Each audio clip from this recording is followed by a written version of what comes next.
പരിശുദ്ധ നാമം വാഴ്ത്തപ്പെടുമാറാകട്ടെ. അടുത്തുമയിലേമായിരുന്ന് ഞങ്ങളുടെ ശബ്ദം ശ്രവിച്ചുകൊണ്ടിരിക്കുന്ന എല്ലാ മാന്യ ശ്രോതാക്കൾക്കും നമ്മുടെ കർത്താവും രക്ഷിതാവുമായ യേശുക്രിസ്തുവിന്റെ നിസ്തുല്യമായ നാമത്തിൽ ഞങ്ങളുടെ സ്നേഹവന്ദനത്തെ അറിയിച്ചുകൊള്ളുന്നു. നമ്മുടെ മീറ്റിംഗിന്റെ രണ്ടാം രാത്രിയിലേക്ക് നാം കടന്നു വന്നിരിക്കുകയാണ്. സർവശക്തനായ ദൈവം നമ്മെ അനുഗ്രഹിപ്പാൻ തന്റെ അനുഗ്രഹത്തിന്റെ പെട്ടവുമായി തന്റെ അദൃശ്യ ദൂതഗണവുമായി നമ്മുടെ മധ്യ എഴുന്നള്ളിയിരിക്കുന്നത് ഓർത്ത് ദൈവത്തെ സ്തുതിക്കുന്നു. രണ്ടോ മൂന്നോ പേർ എന്റെ നാമത്തിൽ എവിടെ കൂടിയാലും അവരുടെ മധ്യയെ കടന്നു വരാം എന്നുള്ള വാഗ്ദത്ത പ്രകാരം കർത്താവ് നമ്മുടെ മധ്യ എഴുന്നള്ളിയിരിക്കുന്നത് ഓർത്ത് ദൈവത്തെ സ്തുതിക്കുകയാണ്. മീറ്റിംഗിന്റെ ആരംഭം തുടങ്ങി ഇതുവരെയും സർവശക്തനായ ദൈവത്തിന്റെ സാന്നിധ്യം നാം ആത്മാവിൽ പല നിലവാരത്തിൽ അനുഭവിച്ചറിഞ്ഞുകൊണ്ടേയിരുന്നു. തുടർന്നു കർത്താവിന്റെ സന്നിധിയിൽ ആഗതരായിരിക്കുന്നവർ അടുത്തുമകലെയുമായിരുന്ന് ഞങ്ങളുടെ ശബ്ദം ശ്രവിച്ചുകൊണ്ടിരിക്കുന്ന എല്ലാ മാന്യ ശ്രോതാക്കളും ദൈവസന്നിധിയിൽ പ്രാർത്ഥനയോടുകൂടി ആയിരിക്കണമേ എന്ന് അപേക്ഷിക്കുകയാണ്. നമ്മുടെ കർത്താവും രക്ഷിതാവുമായ യേശുക്രിസ്തുവിന്റെ മടങ്ങി വരവിന് മുൻപ് വീണ്ടും ഒരിക്കൽ കൂടെ കർത്താവിന്റെ സന്നിധിയിൽ കടന്നു വരുവാൻ സ്വർഗം ഇങ്ങനൊരു അവസരം നമുക്ക് നൽകിയിരിക്കുന്നല്ലോ. ആകയാൽ കർത്താവ് നൽകുന്ന വിലപ്പെട്ട അവസരങ്ങളൊക്കെയും നമ്മുടെ ആത്മീയ ജീവിതത്തിന് അനുഗ്രഹമായി തീരട്ടെ എന്ന് കർത്താവിനോട് പ്രാർത്ഥിക്കുക. കഴിഞ്ഞ രാത്രിയിൽ നാം തിരുവെഴുത്തിൽ കൂടെ ചിന്തിച്ചുകൊണ്ടിരുന്നത് നമ്മുടെ വാഴ്ത്തപ്പെട്ട മശിഹാ തമ്പുരാൻ മരണം വിട്ട് ഉയർത്തുവന്ന് തന്റെ അരുമശിഷ്യനായ പത്രോസിനെ തേടി ഗലീല കടൽ തീരത്ത് ചെല്ലുമ്പോൾ ദുഃഖിതനും നിരാശനുമായി ജീവിതമാകെ തകർന്നുടഞ്ഞ് കഴിഞ്ഞകാല ദുരിതങ്ങൾ കഴിഞ്ഞകാല തകർച്ചകളെല്ലാം ഒരു ദുർസ്വപ്നം മറക്കും പോലെ മറന്നുകളാവാനുള്ള പ്രതീക്ഷയോടെ നിൽക്കുന്ന ആ പത്രോസിനെ കണ്ട് യോഹന്നാന്റെ മകനായ ശീമോൻ, നീ എന്നെ സ്നേഹിക്കുന്നുവോ എന്ന് ചോദിക്കുന്ന ഒരു ചോദ്യത്തിന്റെ പിന്നിലായിരുന്നു കഴിഞ്ഞ രാത്രിയിൽ ദൈവാത്മാവ് നമ്മോട് സംസാരിച്ചത്. പാപം ചെയ്ത് ദൈവപരദീസ നഷ്ടപ്പെട്ട് ശപിക്കപ്പെട്ട ഭൂമിയിൽ അലയുന്ന മാനവരാശിയോട് ദൈവം ചോദിക്കുന്ന ചോദ്യമാണ്, ദൈവത്തെ മനുഷ്യൻ സ്നേഹിക്കുന്നുവോ? കഴിഞ്ഞ രാത്രിയിൽ ആ വിഷയം നാം അല്പമായി ചിന്തിച്ചു. ഒരു മനുഷ്യൻ എങ്ങനെ ദൈവത്തെ സ്നേഹിക്കാമെന്നും ആ സ്നേഹത്തിന്റെ രൂപം എങ്ങനെ മനുഷ്യൻ ദൈവത്തോട് കാണിക്കുന്നു എന്നുള്ളതിനെ കുറിച്ചും കഴിഞ്ഞ രാത്രിയിൽ നാം ചുരുക്കമായി ചിന്തിക്കുകയുണ്ടായി. ഇന്ന് രാത്രിയിൽ നാം കർത്താവിന്റെ സന്നിധിയിൽ കടന്നു വന്നിരിക്കുകയാണ്. ദൈവത്തിന്റെ സാന്നിധ്യം നമ്മുടെ ഹൃദയത്തെ ഉണർത്തിക്കൊണ്ടേയിരിക്കണം. ദൈവസന്നിധിയിലായിരിക്കുന്ന എല്ലാ ദൈവമക്കളും നിങ്ങൾ മീറ്റിംഗിന്റെ ഞാൻ നിങ്ങളോട് ദൈവവചനം സംസാരിച്ചാരംഭിച്ച് അത് അവസാനിക്കുന്നത് വരെയും നമ്മുടെ ആത്മാവ് ഒരേ ശബ്ദത്തിൽ ഉച്ചരിക്കുന്ന ഒരു വാക്കുണ്ട്. ഒന്ന്, എന്റെ ദൈവം നീതിമാൻ, അവൻ തന്റെ നീതിയാൽ ദുഷ്ടന്റെ കയറുകളെ അറുത്തുകളയും. രണ്ട്, എന്റെ ദൈവം വിശ്വസ്തൻ, അവൻ തന്റെ വിശ്വസ്തതയാൽ എന്റെ പാപങ്ങളെ ക്ഷമിക്കും. ഇന്ന് രാത്രിയിൽ കർത്താവിന്റെ സന്നിധിയിൽ ആഗതരായിരിക്കുന്ന ദൈവമക്കളെ, കർത്താവിന്റെ സാന്നിധ്യം നമ്മുടെ ഹൃദയത്തെ ഉണർത്തുമ്പോൾ നമ്മുടെ എല്ലാ പ്രതിസന്ധികളിൽ നിന്നും സകലവിധമായ കഷ്ടങ്ങളിൽ നിന്നും ജീവിതത്തെ നിത്യം പിന്തുടർന്ന് നമ്മെ വേട്ടയാടിക്കൊണ്ടിരിക്കുന്ന സകല പ്രതിസന്ധികളിൽ നിന്നും നമുക്ക് യഥാർത്ഥമായ ഒരു വിടുതൽ കിട്ടും. കർത്തൃസന്നിധിയിലായിരിക്കുന്ന എല്ലാ ദൈവമക്കളും എന്റെ ദൈവം വിശ്വസ്തനാണെന്നും അവന്റെ വിശ്വസ്തത എന്റെ പാപം ക്ഷമിക്കുമെന്നും എന്റെ ദൈവം നീതിമാനാണെന്നും എന്റെ ദൈവത്തിന്റെ നീതിയാൽ അവൻ ദുഷ്ടന്റെ കയറുകളെ അറുത്തു കളയുമെന്നും നിങ്ങൾ ഹൃദയം കൊണ്ട് വിശ്വസിച്ച് വാഗൊണ്ട് ഏറ്റുപറഞ്ഞുകൊണ്ട് ദൈവസന്നിധിയിലായിരിക്കണമേ എന്ന് ഞാൻ നിങ്ങളോട് അപേക്ഷിക്കുക. ഇന്ന് രാത്രിയിൽ അല്പസമയത്തെ നമ്മുടെ ധ്യാനത്തിനായി നമ്മുടെ ശ്രദ്ധയെ നമുക്ക് ദൈവ വചനത്തിലേക്ക് കൊണ്ടുവരാം. വിശുദ്ധ മത്തായിയുടെ സുവിശേഷം 8-ാം അധ്യായത്തിന്റെ പ്രാരംഭ വാക്കുകൾ ദയവായിട്ടൊന്ന് വായിച്ചാൽ. മത്തായിയുടെ സുവിശേഷം 8-ാം അധ്യായം അതിന്റെ പ്രാരംഭ വാക്കുകൾ വായിച്ചാൽ. അവൻ മലയിൽ നിന്ന് ഇറങ്ങി വന്നാറെ വളരെ പുരുഷാരം അവനെ പിന്തുടർന്നു. ദൈവത്തിന്റെ പരിശുദ്ധ നാമം വാഴ്ത്തപ്പെടുമാറാകട്ടെ. നാം ഇപ്പോൾ ഇവിടെ വായിച്ചു കേട്ട ഈ വേദഭാഗം ഇവിടെ ആഗതരായിരിക്കുന്നവരും ഈ മൈക്കിന്റെ ശബ്ദപരിധിക്കുള്ളിൽ ഇരിക്കുന്ന ഏവർക്കും സുപരിചിതമെന്ന് ഞാൻ വിശ്വസിക്കുകയാണ്. അനേക അനേക വിശുദ്ധന്മാരിൽ കൂടെ അനേക പല പല സാഹചര്യങ്ങളിൽ ഈ തിരുവഴുത്തിന്റെ ആഴങ്ങൾ ശ്രദ്ധിച്ചിട്ടുള്ളവരാണ് ഇവിടെ ഇരിക്കുന്നതിലേറിയ ഭാഗവും. ഇന്ന് രാത്രിയിൽ നമ്മുടെ ചുരുങ്ങിയ സമയത്തിനുള്ളിൽ ആ ദൈവവചനത്തിലേക്ക് നമുക്ക് നമ്മുടെ ശ്രദ്ധയെ കൊണ്ടുവരാം. വായിച്ചു കേട്ട വേദഭാഗത്തെ രണ്ട് കോണുകളിൽ നിന്ന് നമുക്ക് വീക്ഷിക്കാം. ഇതിന്റെ ചരിത്ര പശ്ചാത്തലത്തിൽ നോക്കിയാൽ ഇന്നേക്ക് ഏതാണ്ട് 1900 വർഷങ്ങൾക്കപ്പുറം മാനവരാശിയുടെ രക്ഷയ്ക്ക് വേണ്ടി മനുഷ്യാവതാരമെടുത്ത് ബേത്ലഹേം എന്ന യഹൂദ പട്ടണത്തിൽ ജനിച്ച നമ്മുടെ കർത്താവായ യേശു തന്റെ ഐഹിക ജീവിതകാലത്ത് താൻ നിത്യം പ്രാർത്ഥിച്ചുകൊണ്ടിരുന്ന ഒരു മലയിൽ നിന്ന് പ്രാർത്ഥിച്ചിട്ട് താഴേക്കിറങ്ങി വരുമ്പോൾ തന്റെ ആഗമനം പ്രതീക്ഷിച്ച് ശരീരമാസകലനം കുഷ്ഠം ബാധിച്ച് സമൂഹത്താൽ വെറുക്കപ്പെട്ട ഒരു മനുഷ്യനുമായുള്ള സംഭാഷണം നമുക്ക് കാണാം. അക്ഷരീയമായി നാം പഠിക്കുമ്പോൾ നമ്മുടെ കർത്താവായ യേശു മലയിൽ നിന്ന് ഇറങ്ങി വന്നു. വിശുദ്ധ മത്തായി പുതിയ നിയമത്തിന്റെ ആരംഭ എഴുത്തുകാരനായ ഇദ്ദേഹം ഈ യേശുവിന്റെ ചരിത്ര പശ്ചാത്തലം എഴുതുമ്പോൾ ഈ 8-ാം അധ്യായത്തിന്റെ 1 തുടങ്ങി 34 വരെയുള്ള വാക്യങ്ങൾ വായിച്ചാൽ അതിപ്രധാനമായിരിക്കുന്ന 6 സംഭവങ്ങളുടെ ചരിത്ര പശ്ചാത്തലം നമുക്ക് കാണാൻ കഴിയും. യേശു മലയിൽ നിന്ന് ഇറങ്ങി വന്നു എന്നുള്ളതാണ് ഇന്ന് രാത്രി നമുക്ക് ചിന്തിക്കേണ്ടത്. ആത്മീയ അടിസ്ഥാനത്തിൽ നാം ഇത് നോക്കിയാൽ പാപത്താൽ ദൈവത്തിൽ ഓടിയകന്ന് പാപത്തിന്റെയും ശാപത്തിന്റെയും നിത്യ നരകത്തിന്റെയും ദാസനായി കത്തിജ്വലിക്കുന്ന നരകത്തിലേക്ക് കാലടി ഓടുന്ന മാനവരാശിയെ കണ്ടിട്ട് പിതാവിന്റെ മഹത്വത്തെ വിട്ടെറിഞ്ഞ് നിത്യതയുടെ ഉയരങ്ങളായ സിയോൻ മലവിട്ട് താണ ലോകത്തിലേക്ക് വന്ന മെസ്സിയ തമ്പുരാനിൽ കൂടെ മാനവരാശിക്ക് ലഭിച്ച അനുഗ്രഹത്തിന്റെ നിരയാണ് ഈ 8-ാം അധ്യായത്തിന്റെ 34 വരെയുള്ള വാക്യങ്ങളിൽ കാണപ്പെടുന്നത്. എല്ലാം വിശദമായി ചിന്തിപ്പാൻ ഈ രാത്രിയിൽ നമുക്ക് സമയം പോരാ. അവയുടെ ചില ഭാഗങ്ങളിലേക്ക് നമുക്ക് നമ്മുടെ ശ്രദ്ധയെ കൊണ്ടുവരാം. കർത്തൃസന്നിധിയിലാഗതരായിരിക്കുന്ന ദൈവമക്കളെ, നമ്മുടെ ജീവിതത്തിന്റെ ഏതൊരു പ്രതിസന്ധികളായാലും ഈ പറയപ്പെടുന്ന ദൈവവചനത്തിന്റെ ഉള്ളിൽ അവ ഉൾക്കൊണ്ട് നിൽക്കുന്നു എന്നുള്ള സത്യം നിങ്ങൾ അറിഞ്ഞിരിക്കണം. മത്തായിയുടെ സുവിശേഷം 8-ാം അധ്യായത്തിന്റെ 1 തുടങ്ങി 34 വരെയുള്ള വാക്യങ്ങളിൽ കടന്നു വരുമ്പോൾ ഞാൻ പറഞ്ഞല്ലോ അതിപ്രധാനമായ 6 സംഭവങ്ങളെ നമുക്ക് കാണാം. നമ്മുടെ ശ്രദ്ധയെ ആ ഭാഗത്തേക്ക് കൊണ്ടുവരാം. പ്രാരംഭ ഭാഗത്തേക്ക് കടന്നു വരുമ്പോൾ യേശു പ്രാർത്ഥിച്ചിട്ട് മലയിൽ നിന്ന് ഇറങ്ങി വരുന്നു. വലിയൊരു പുരുഷാരം അവനെ അനുഗമിക്കും. നമ്മുടെ മനസ്സ് ആ ഒലിവുമലയുടെ താഴ്വരയിലേക്ക് കൊണ്ടെത്തിക്കാം. നമ്മുടെ കർത്താവായ യേശു മലയിൽ നിന്ന് താഴ്വരയിലേക്ക് ഇറങ്ങി വരും. ആദ്യ സംഭവം എന്താണ്? ഒരു കുഷ്ഠരോഗി അവന്റെ അടുക്കൽ ചെന്നു.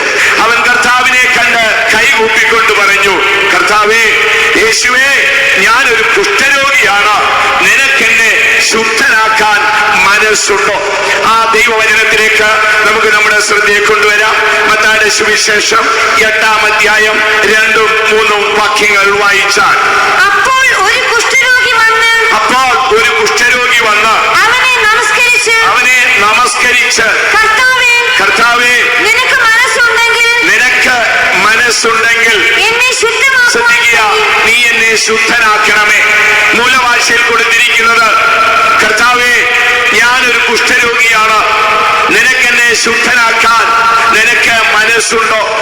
മെസ്സിഹായുടെ കരുണയുടെ മുഖത്തേക്ക് നോക്കിക്കൊണ്ട് ശരീരമാൽ ആസകലനം കുഷ്ഠത്തിന് മുറിവേറ്റ് സമൂഹത്തിൽ നിന്നതിനായവൻ പ്രതീക്ഷയോടെ കർത്താവിനോട് ചോദിക്കുന്നു, നിനക്ക് മനസ്സുണ്ടോ എന്നെ ശുദ്ധനാക്കാൻ? ശുദ്ധീകരണമാണ് അദ്ദേഹം അവിടെ ആവശ്യപ്പെടുന്നത്. ന്യായപ്രമാണ കാലഘട്ടത്തിലേക്ക് നാം തിരിഞ്ഞൊന്ന് നോക്കിയാൽ കുഷ്ഠരോഗിയുടെ ചരിത്ര പശ്ചാത്തലം തികച്ചും വേദനപ്പെട്ടതായിരുന്നു. പഴയ നിയമ ചരിത്രത്തില് അനേക കുഷ്ഠരോഗികളുടെ സംഭവ ചരിത്രം എടുത്തെഴുതിയിട്ടുണ്ട്. ഈ കാലഘട്ടങ്ങളിൽ, ഈ നവീന കാലത്ത് പൊതുവെ കുഷ്ഠരോഗികളോട് നമുക്ക് വലിയ വെറുപ്പൊന്നും തോന്നാറില്ല. സാധാരണ നമ്മുടെ വീടുകളിൽ അവർ അഭയം തേടി അല്ലെങ്കിൽ എന്തെങ്കിലും സഹായം തേടി വരാറുണ്ട്. എങ്കിൽ അവരുടെ മാനസികാവസ്ഥ വളരെ ഭീകരതയാണ്. ഞാൻ ഹരിപ്പാടിനടുത്ത് മുട്ടം എന്ന സ്ഥലത്ത് ശുശ്രൂഷയിലായിരിക്കുമ്പോൾ യാദൃശ്യമായ ഒരിക്കലൊരു കുഷ്ഠരോഗി അവിടെ വന്നു. അദ്ദേഹം ഇങ്ങനെ ഒരു ബുക്ക് വെച്ച് നീട്ടിയ ശേഷം, സാർ, ഞാനൊരു ലെപ്രസാണ്, ഞാനൊരു കുഷ്ഠരോഗിയാണ്, എന്നെ സഹായിക്കണമേ എന്ന് പറഞ്ഞു. ഞാൻ അടുക്കലോട്ട് ചെന്നു. ഞാൻ അദ്ദേഹത്തോട് 1-2 കാര്യം ചോദിച്ചു. പെട്ടെന്ന് കൈകൂപ്പിക്കൊണ്ട് പറഞ്ഞു, സോറി സാർ, ഞാനൊരു കുഷ്ഠരോഗിയാണ്, എന്നോട് കൂടുതൽ ചോദിക്കരുത്. എന്റെ ഹൃദയം തകർന്നുപോയി. ദൈവത്തിന്റെ സ്വരൂപത്തിലും സാദൃശ്യത്തിലും സൃഷ്ടിക്കപ്പെട്ട മനുഷ്യൻ സ്വയം ഒരു അശുദ്ധനെന്ന് പ്രഖ്യാപിച്ച് എന്നെ വിട്ടകലുന്ന കണ്ടു. ഞാൻ 2ാം സ്റ്റെപ്പ് ചവിട്ടി അടുത്തോട്ട് ഇറങ്ങിച്ചെന്നു. വലിയ തന്റെ തോളത്തൊന്ന് കൈവയ്ക്കാൻ ചെന്നപ്പോൾ, സോറി സാർ, എന്നെ തുടരുതേ, ഞാനൊരു കുഷ്ഠരോഗിയാണ് എന്ന് പറഞ്ഞു. പെട്ടെന്ന് ഞാൻ എന്നെ മാർവോട് ചേർത്ത് ഇങ്ങനെ പിടിച്ചു. ഞാൻ നിനക്ക് എന്താണ് ചെയ്തു തരേണ്ടത് ചോദിച്ചു. ഞാൻ അപ്പോഴാണ് ആ കുഷ്ഠരോഗിയുടെ മാനസിക അവസ്ഥ എത്ര ഭീകരതയും വേദനയുമേറിയതാണ്. കരങ്ങൾ കൂപ്പി ഓടി ഒളിക്കാൻ ശ്രമിക്കുന്നു. സാർ, ഞാനൊരു കുഷ്ഠരോഗിയാണ്, അങ്ങ് എന്നോട് കൂടുതൽ ചോദിക്കരുതേ, അങ്ങ് എന്നെ തുടരുതേ എന്ന് പറഞ്ഞു സ്വയം ഓടി ഒളിക്കുകയാണ്. ഈ കാലഘട്ടങ്ങളില് കുഷ്ഠരോഗം എന്ന് കേൾക്കുമ്പോൾ നമുക്ക് പൊതുവെ ഞെട്ടലില്ല. എന്നാൽ പഴയ നിയമകാല ചരിത്രം പഠിച്ചാൽ ഏറ്റവും ഭീകരതയേറിയ ഒന്നാണ് കുഷ്ഠരോഗം. കുഷ്ഠരോഗം അശുദ്ധിയുടെ ഒരു അടയാളമായിരുന്നു. കർത്താവായ യേശു ഈ ലോകത്തിൽ വരുന്ന കാലഘട്ടങ്ങളില് റോമാക്കാരായിരുന്നു യെരൂശലേം ഭരിച്ചിരുന്നത്. യഹൂദന്മാരുടെ ആലയം അവിടെ ഉണ്ടെങ്കിൽ പോലും റോമാക്കാർക്കായിരുന്നു അന്നത്തെ പ്രാധാന്യം. അതുകൊണ്ട് കുഷ്ഠരോഗികൾക്ക് അവിടെ കയറി ചെല്ലുവാൻ അനുവാദമുണ്ട്. എന്നാൽ നിങ്ങളെ ആ കാലഘട്ട ചരിത്രം പഠിച്ചാൽ തെരുവിലിരുന്ന് യാചിക്കുന്ന ഒരു ഭിക്ഷക്കാരനെ ശ്രദ്ധിച്ചാൽ അവനിങ്ങനെ അന്ധനാണ്. അവന്റെ ഒരു ഭിക്ഷപാത്രം കിലുക്കി, സാറേ എനിക്ക് എന്തെങ്കിലും തരണമേ തരണമേ എന്നിങ്ങനെ യാചിക്കുകയാണ്. നിങ്ങളൊരു വെള്ളി നാണയം എറിഞ്ഞു കൊടുത്താൽ അവൻ ആ വെള്ളി നാണയം വീണ്ടും കിലുക്കിക്കൊണ്ടേയിരിക്കും. സമീപത്ത് നിങ്ങൾ വിളിച്ചു പറഞ്ഞാൽ മതി, ഇതാ ഒരു കുഷ്ഠരോഗി വരുന്നു എന്നൊന്ന് പറഞ്ഞാൽ മതി. പെട്ടെന്ന് അവന്റെ കയ്യിലിരിക്കുന്ന വടി കൊണ്ട് അവൻ സമീപമൊക്കെ ഒന്ന് തപ്പി നോക്കും. അതിനുശേഷം എന്ത് ചെയ്യും? ആരെയും കണ്ടില്ലെന്ന് കണ്ടാൽ ഈ വെള്ളി നാണയം കുണഞ്ഞു കളയും. കാരണം എന്ത്? അവൻ തെരുവിലെ ഭിക്ഷകനാണ്, അവനൊരു യാചകനാണ്, മറ്റുള്ളവരുടെ ഔദാര്യം കൊണ്ട് മാത്രം ജീവിക്കുന്നവനാണ്, അവൻ അന്ധനാണ്. അന്ധനാണെങ്കിലും ഭിക്ഷക്കാരനാണെങ്കിലും തെരുവുതണ്ടിയാണെങ്കിലും അവന് കുഷ്ഠരോഗിയുടെ പണം വേണ്ട. ഈ എന്റെ പാത്രത്തിൽ പണമെറിഞ്ഞവൻ കുഷ്ഠരോഗിയാണോ അല്ലയോ എന്നറിയാത്തത് കൊണ്ട് അവൻ ആ പണം കുടഞ്ഞെറിഞ്ഞു കളയും. കാരണം അത്രമാത്രം ഭീകരതയേറിയ ഒന്ന്, അത്രമാത്രം നിന്ദിതമായ ഒന്നായിരുന്നു കുഷ്ഠരോഗം. കുഷ്ഠരോഗികളുടെ പ്രമാണം മോശയ്ക്ക് ദൈവം കൊടുക്കുമ്പോൾ കർക്കശമായ ചില പ്രമാണം കൊടുത്തു. ലേവ്യ പുസ്തകത്തിൽ അവ എടുത്തെഴുതിയിട്ടുണ്ട്. ഒരുവൻ കുഷ്ഠരോഗിയാണെന്ന് അക്കാലത്തെ പുരോഹിതൻ പറഞ്ഞാൽ അവൻ പാളയത്തിന്റെ പുറത്തു പോയിക്കൊള്ളണം. അവൻ പാളയത്തിന്റെ ഉള്ളിൽ കയറി വരരുത്. അവൻ ഭാര്യയുടെയും കുഞ്ഞുങ്ങളുടെയും അടുക്കൽ വരരുത്. ഒരു യഹൂദൻ ധരിക്കും പോലെ എല്ലാ വസ്ത്രങ്ങളും ധരിക്കരുത്. അവൻ അർത്ഥനാഥനായിരിക്കണം. അശുദ്ധനെന്ന് സ്വയം ഏറ്റു പറഞ്ഞുകൊണ്ട് ജനസമൂഹത്തിൽ നിന്ന് അവൻ ഓടി ഒളിച്ചുകൊള്ളണം. ആലയത്തിൽ കയറാനോ വീട്ടിൽ വരാനോ ഭാര്യയുടെയും മക്കളുടെ അടുക്കൽ വരാനോ അനുവാദമില്ലാതെ ന്യായപ്രമാണത്തിന്റെ കർക്കശമായ നിയമത്തിന്റെ മുമ്പിൽ മരുഭൂമിയിൽ ഉഴന്നലയുന്ന ഒരു മാർബയുടെ പോലെ അലഞ്ഞ അവസ്ഥയായിരുന്നു ഈ കുഷ്ഠരോഗിയുടെ അവസ്ഥ. ദൈവത്തിന് മഹത്വം ഉണ്ടാകട്ടെ. യേശു മലയിൽ നിന്നിറങ്ങി വരുമ്പോൾ ഒരു കുഷ്ഠരോഗി അവന്റെ അടുക്കൽ ചെന്നു. അവൻ സ്വയം പരിചയപ്പെടുത്തി, കർത്താവേ, ഞാനൊരു കുഷ്ഠരോഗിയാണ്, നിനക്കെന്നെ ശുദ്ധനാക്കാൻ മനസ്സുണ്ടോ? മനുഷ്യ തന്റെ കരുണയുടെ കരം നീട്ടി അവനെ തൊട്ടുകൊണ്ട് പറയുന്നു, എനിക്ക് മനസ്സുണ്ട് മകനെ, നീ ശുദ്ധനായി തീരുക. ഇന്ന് രാത്രി നമ്മുടെ പന്തലിന്റെ നടുവിൽ സിയോനിൽ നിന്ന് മശിഹ തമ്പുരാൻ ഇറങ്ങി വന്നു.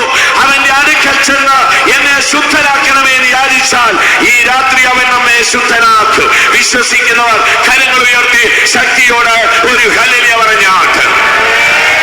ദൈവത്തിന് മഹത്വം ഉണ്ടാകട്ടെ. വേദപുസ്തകത്തിന്റെ ആഴങ്ങളിലേക്ക് നമ്മുടെ ശ്രദ്ധയെ കൊണ്ടുപോകുമ്പോൾ തിരുവചനത്തിൽ അനേക കുഷ്ഠരോഗികളെ കുറിച്ച് കാണാം. എല്ലാം വിശദമായി ചിന്തിപ്പാൻ നമുക്ക് സമയം പോരാ. പഴയ നിയമ ചരിത്രം പഠിക്കുമ്പോൾ വിശുദ്ധ തിരുവചനത്തിൽ എടുത്തെഴുതിയ ചില കുഷ്ഠരോഗികളെ കുറിച്ച് ചുരുക്കമായി ചിന്തിക്കാം. അതിലൊന്ന് മിരിയാമാണ്. സംഖ്യാപുസ്തകത്തിലേക്ക് വരുമ്പോൾ 12-ാം അധ്യായം 10-ാം വാക്യത്തില് മോശയുടെ മൂത്ത സഹോദരിയായ ഒരു മിരിയാമിനെ കാണാം. മിസ്രൈമിന്റെ അടിമത്തത്തിൽ നിന്ന് രക്ഷ പ്രാപിച്ച് ആഴമേറിയ ചെങ്കടൽ കടന്ന് വിതയും കൊയ്ത്തുമില്ലാത്ത മരുഭൂമിയിലെത്തി കനാനെ പ്രതീക്ഷിച്ചുകൊണ്ട് യാത്ര ചെയ്യുമ്പോൾ യാത്ര മധ്യേ ദൈവഹിതം തിരിച്ചറിയാൻ കഴിയാതെ, ദൈവിക പദ്ധതിയെ തിരിച്ചറിയാൻ കഴിയാതെ, ദൈവത്താൽ അഭിഷക്തനായ മോശയെ തിരിച്ചറിയാൻ കഴിയാതെ അവൾ പിറുപിറുത്തു. അവൾ കുഷ്ഠരോഗിയായി പോയി. ആത്മീയ മണ്ഡലത്തിലെ കുഷ്ഠങ്ങളിൽ ഒന്ന് ദൈവത്തിന്റെ പ്രവർത്തികളെ ക്ഷണനേരം കൊണ്ട് മറന്ന് ദൈവത്തിനെതിരെ പിറുപിറുക്കുന്ന പ്രവണത കുഷ്ഠമാണ്. ദൈവമക്കളെ, കുഷ്ഠരോഗിയെ കുറിച്ച് എഴുതിയിരിക്കുന്നത് അവൻ പാളയത്തിന്റെ ഉള്ളിൽ കയറരുത്, അവനെ വീട്ടിൽ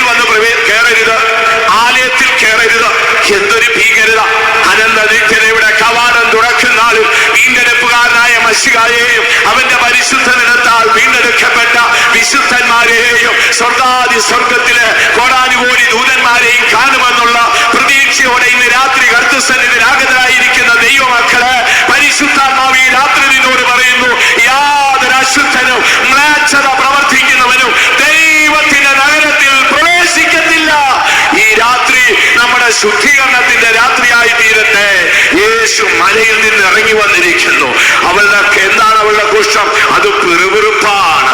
ജീവിതത്തിൽ ദൈവത്തിന്റെ പദ്ധതികളെയും ദൈവിക നടത്തിപ്പിന്റെ ആഴങ്ങളെയും അറിയാൻ കഴിയാതെ ഇന്ന് രാത്രി ജീവിതത്തിൽ കഴിഞ്ഞ കാലങ്ങളിൽ പിറുപിറുത്തുകൊണ്ട്, നിരാശപ്പെട്ടുകൊണ്ട്, അധൈര്യപ്പെട്ടുകൊണ്ട്, ദൈവപ്രവൃത്തിയെ ചോദ്യം ചെയ്തുകൊണ്ട് ആരെങ്കിലും ഉണ്ടെങ്കിൽ ഓർത്തുകൊള്ളണമേ, നമ്മളൊരു ആത്മീയ കുഷ്ഠരോഗിയാണ്.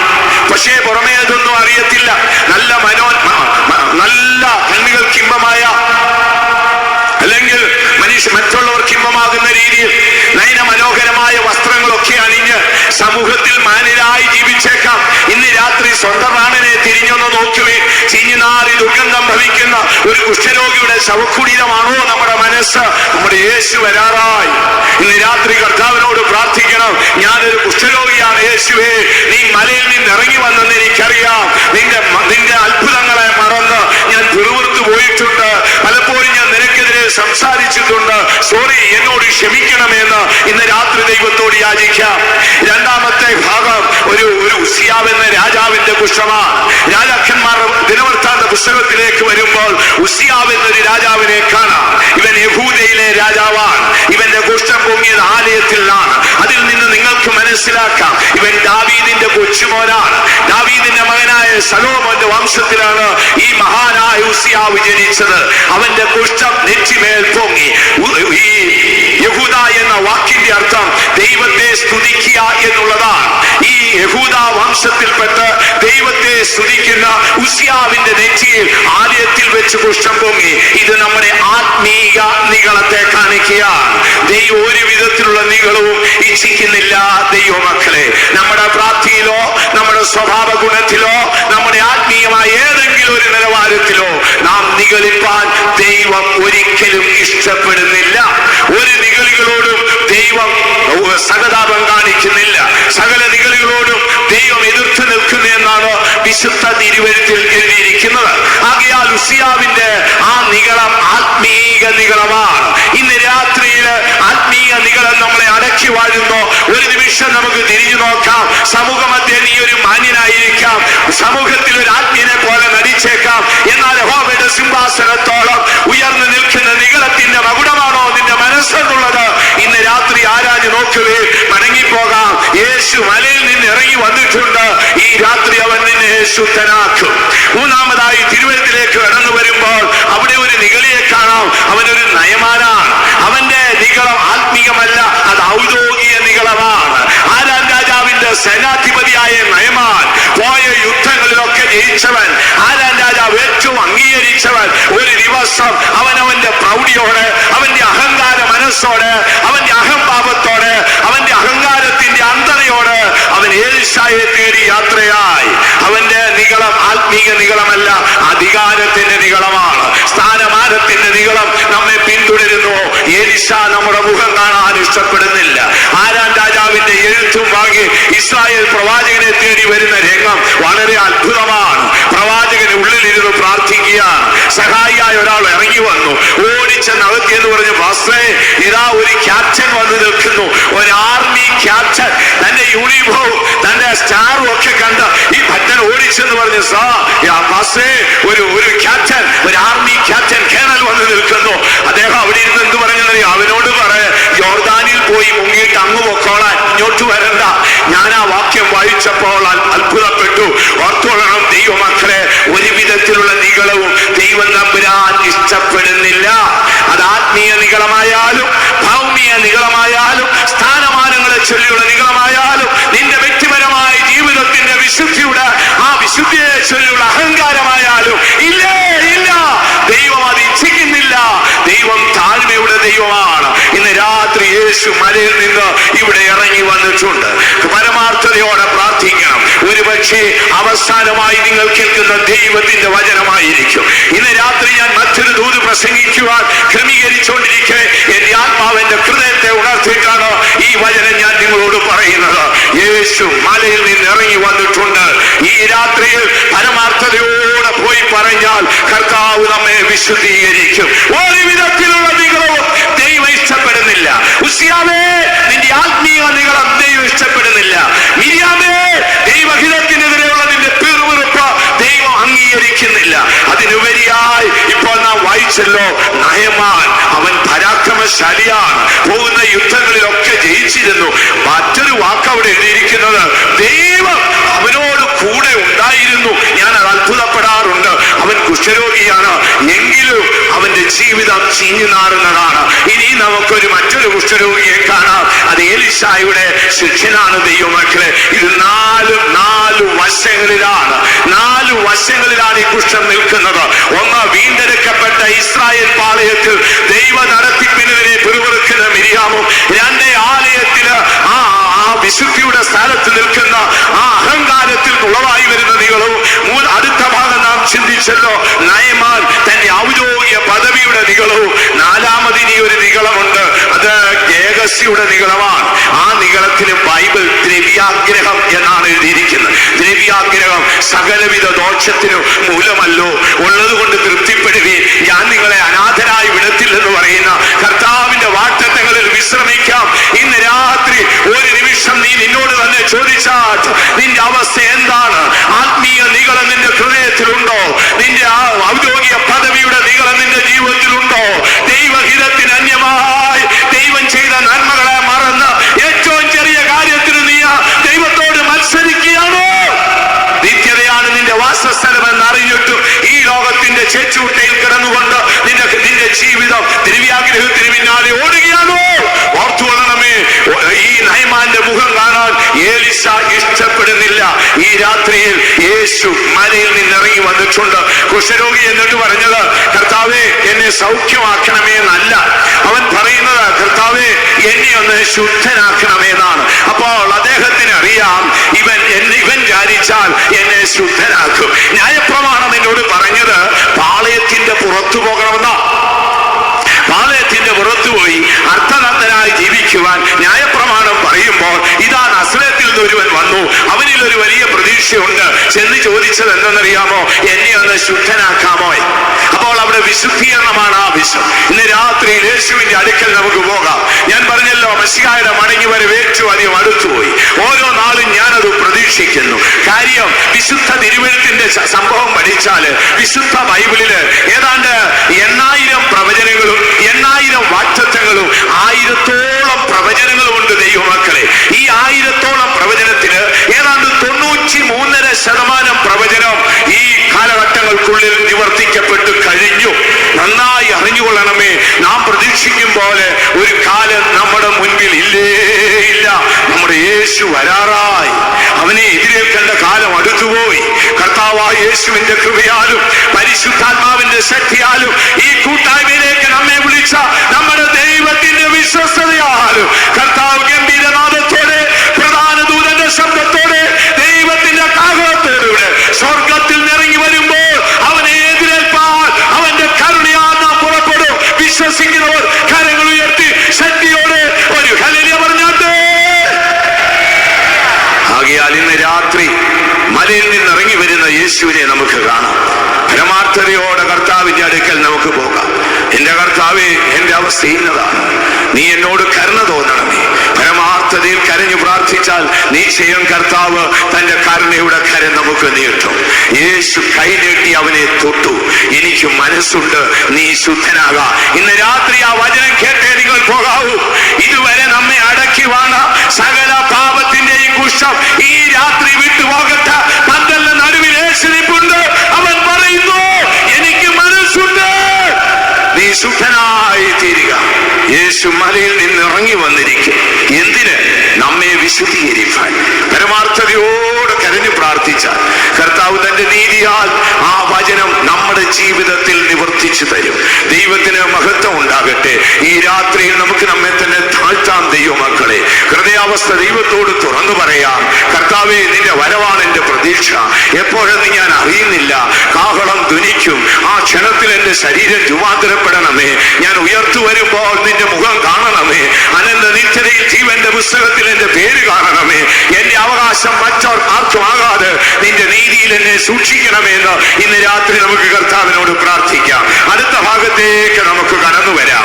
യേശു മലയിൽ നിന്ന് ഇറങ്ങി വന്നിരിക്കുന്നു. ഇന്ന് രാത്രി അനുഭവം പ്രാപിച്ചേ നിങ്ങൾ ദൈവസന്നിധി വിട്ടുപോകാവൂ. മത്തായിയുടെ സുവിശേഷം 8-ാം അധ്യായത്തിന്റെ 6-ാം വാക്യത്തിലേക്ക് വീണ്ടും നമ്മുടെ ശ്രദ്ധയെ കൊണ്ടുവരാം.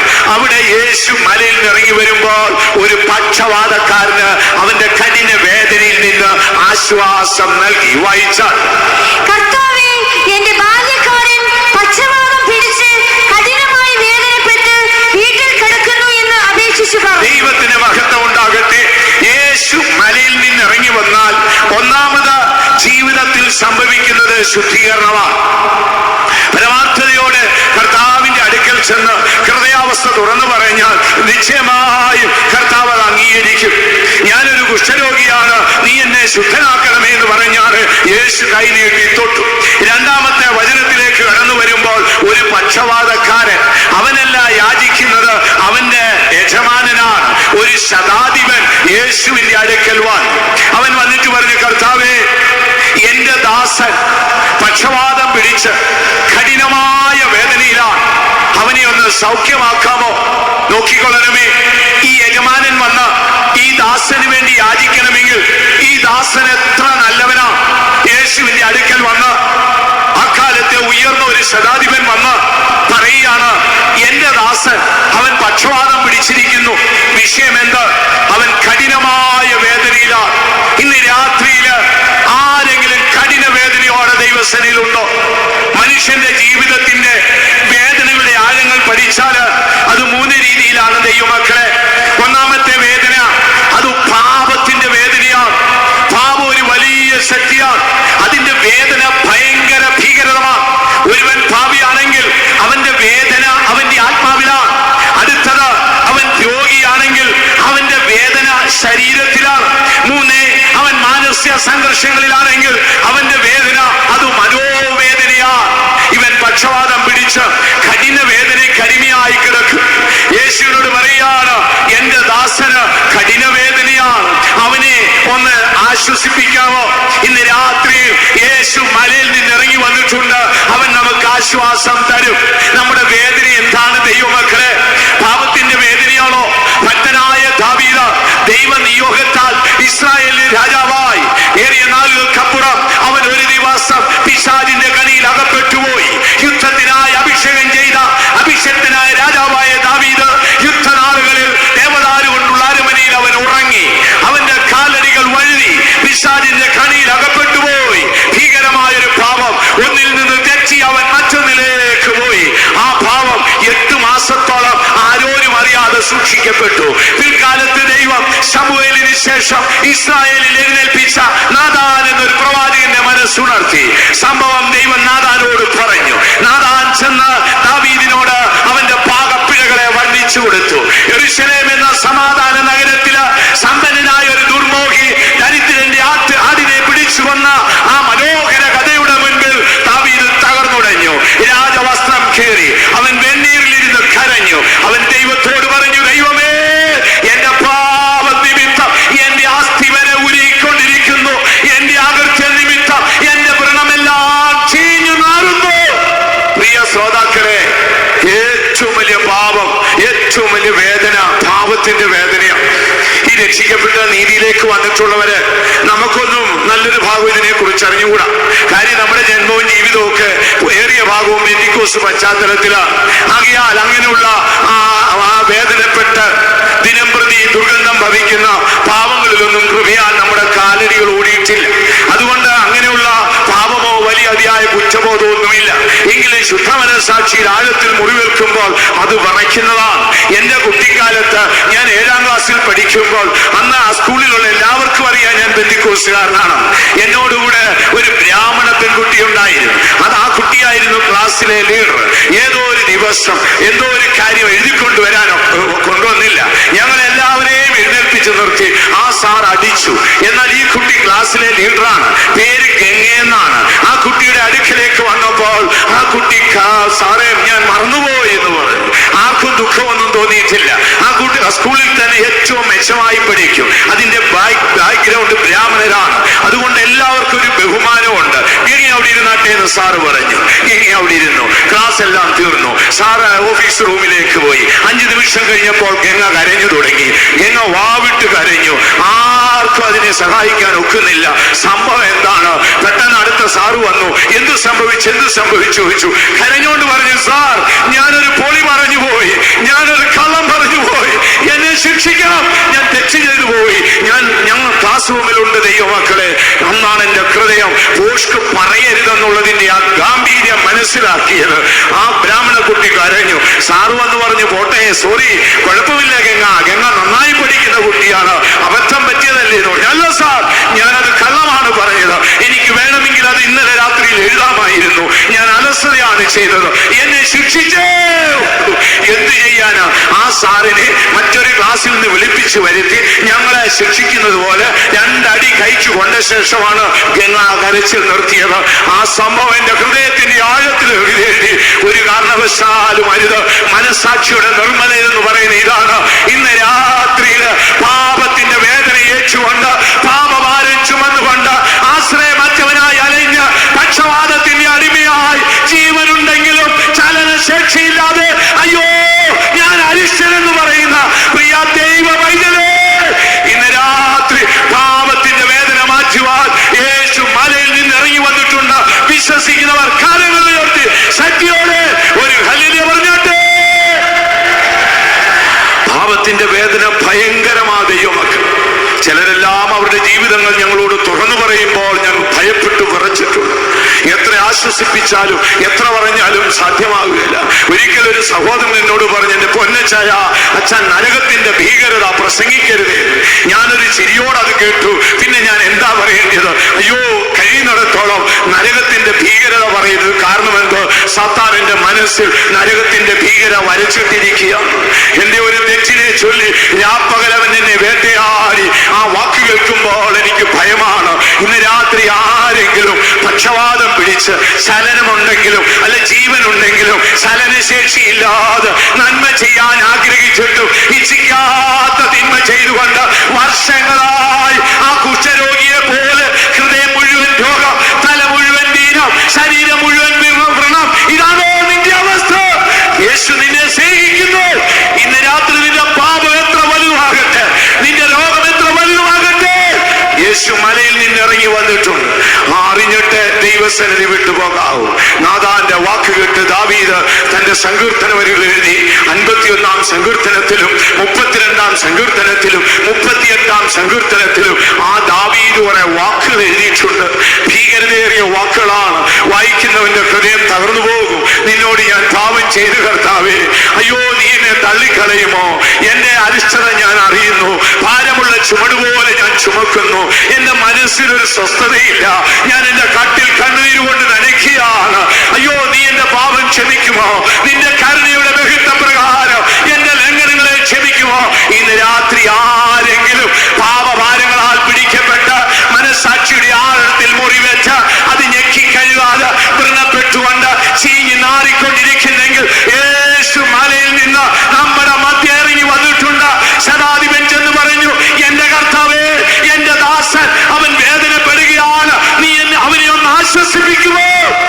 യേശു പറഞ്ഞു, പോയിക്കൊള്ളേ, അവൻ ആശ്വാസം കിട്ടും. ഇന്ന് രാത്രി എല്ലാ വേദനകൾക്കും നമുക്ക് പരിഹാരം കണ്ടെത്തണം ദൈവമക്കളെ. ആശ്വാസത്തിന്റെ കരം ദൈവം ഇന്ന് നമ്മുടെ മധ്യേ നീട്ടിയിട്ടുണ്ട്. ഞാൻ പറഞ്ഞല്ലോ, ഒരു പാപിയുടെ വേദന ആത്മാവിലാണ്, ഭയങ്കര വേദന. ചിലരെല്ലാം അവരുടെ ഓരോ കാര്യങ്ങളുടെ മുഖത്ത് പറയുന്നത് കേട്ടാൽ നമ്മുടെ ഉള്ളം വിറച്ചു പോകും.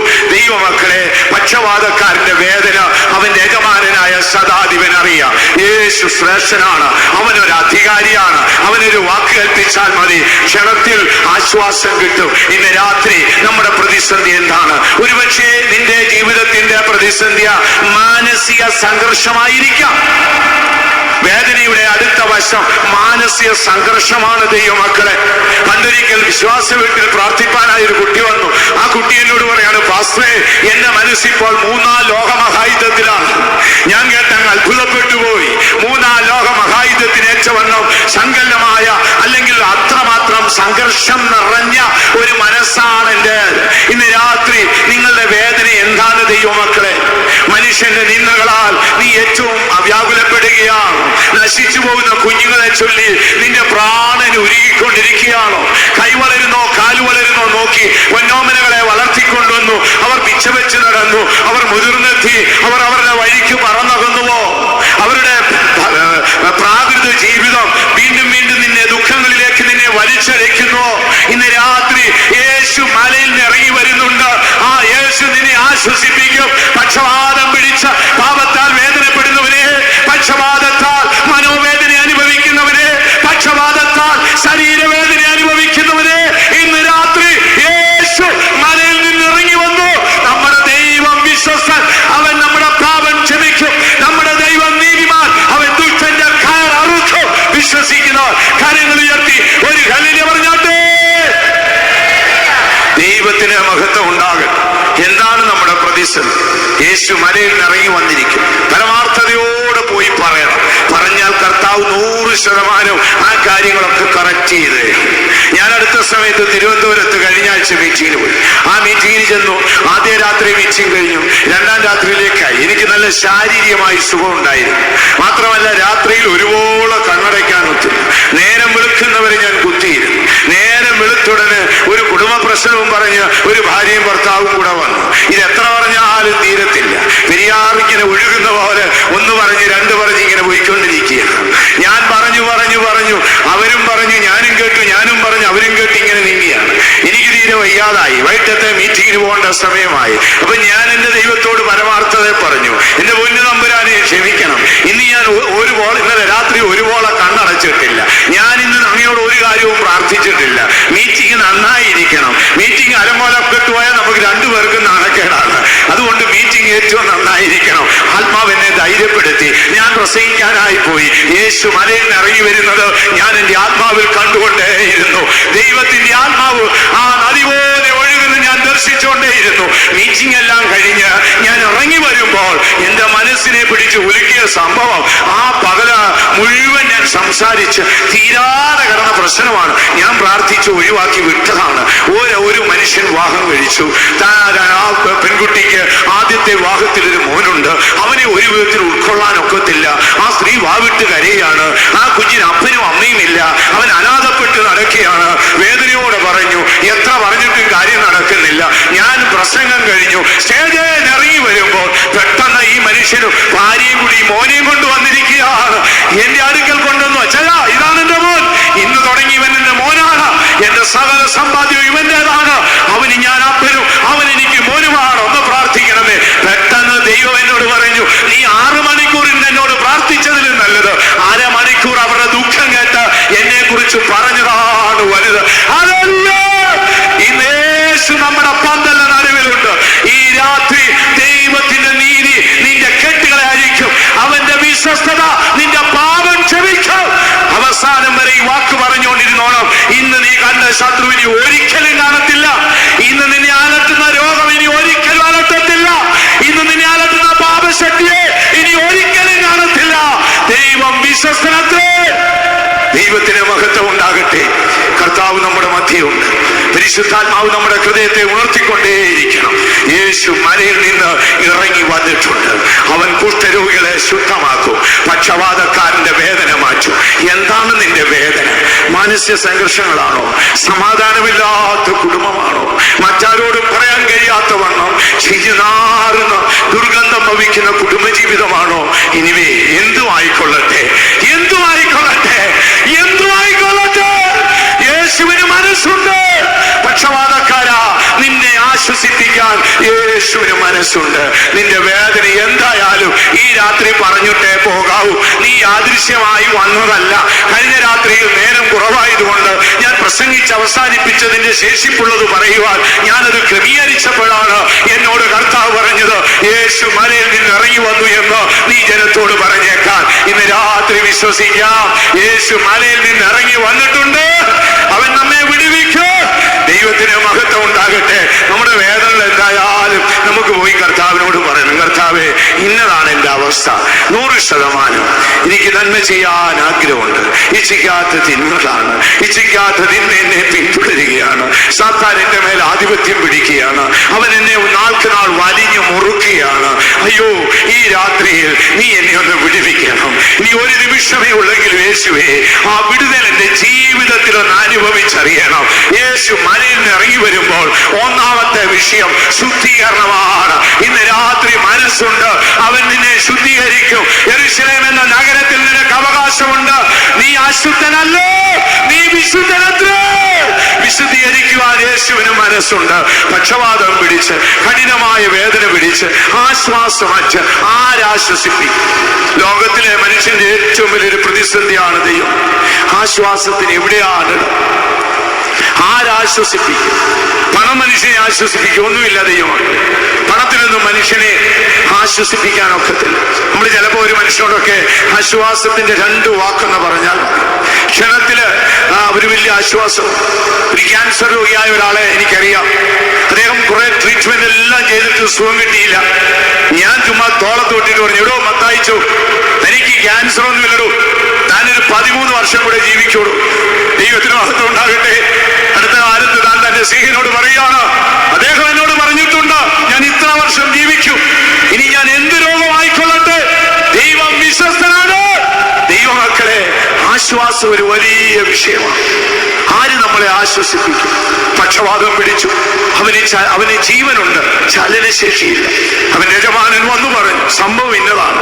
ലോകത്തിലേക്ക് നോക്കൂ, എത്ര കുടുംബങ്ങൾ കുഞ്ഞുങ്ങളുടെ പ്രാകൃത നിമിത്തം അമ്മയപ്പന്മാർ കരയുകയാണ്. ആരോട് തുറന്നു പറയും? ഓരോ നിമിഷങ്ങൾ കഴിയും തോറും മനസ്സ് വ്യാകുലപ്പെടുകയാണ്. കഠിനമായ രോഗം പിടിച്ചിട്ട് ആര് സഹായിക്കും? ആശുപത്രിയിൽ തള്ളിക്കളഞ്ഞു, ആശ്രയം വച്ചുപോയി, ആശ്വാസത്തിനിടമില്ല. നമ്മൾ എന്ത് ചെയ്യും? ആരാശ്വസിപ്പിക്കും? ഞാനൊരിക്കല് ഒരു സ്ഥലത്തിരിക്കുമ്പോ നമ്മുടെ ഒരാളെ കാണാനായി ഞാൻ ഹോസ്പിറ്റലിൽ പോയി. അപ്പൊ നമ്മുടെ ആളിനോട് ഞാനിങ്ങനെ സംസാരിച്ചുകൊണ്ടിരിക്കുക.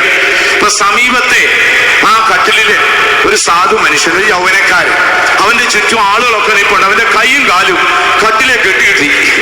ഞാൻ വെറുതെ അങ്ങോട്ട് ചെന്ന് അദ്ദേഹത്തോട് ചോദിച്ചു, എന്തു പറ്റിയെന്ന് ചോദിച്ചു. അവന് ദേഷ്യം വന്നു. അവൻ പോടാന്ന് പറഞ്ഞ ഒറ്റ തുപ്പ് തുപ്പി. എന്റെ ഷർട്ടിലൊന്നും വേണ്ടില്ല. അപ്പോഴത്തേക്ക് ഞാൻ പിന്നെ അങ്ങ് ലജ്ജിച്ച് അങ്ങ് പോയി. ഞാൻ നമ്മുടെ രോഗിയെ കണ്ടേച്ചിന് പോരാൻ തുടങ്ങി. അപ്പൊ അവന്റെ ഭാര്യ ഓടി വന്നു, എന്നോട് പറഞ്ഞു, പ്ലീസ് ക്ഷമിക്കണമേ അച്ഛോ, ഞങ്ങളോട് ക്ഷമിക്കണമേ, അദ്ദേഹം ഒരു ക്യാൻസർ രോഗിയാണ്. ആ കയർ അഴിച്ചു വിട്ടാൽ ഓടി ആച്ചിച്ചാടി ആത്മഹത്യ ചെയ്യും. രക്ഷപ്പെടാൻ ഒരു വഴിയുമില്ല. പെയിൻ കില്ലർ ഏൽക്കുന്നില്ല. അതുകൊണ്ട് കട്ടിലിൽ കെട്ടിയിട്ടിരിക്കുകയാണ്. മരണത്തെ കാണുകയാണ്.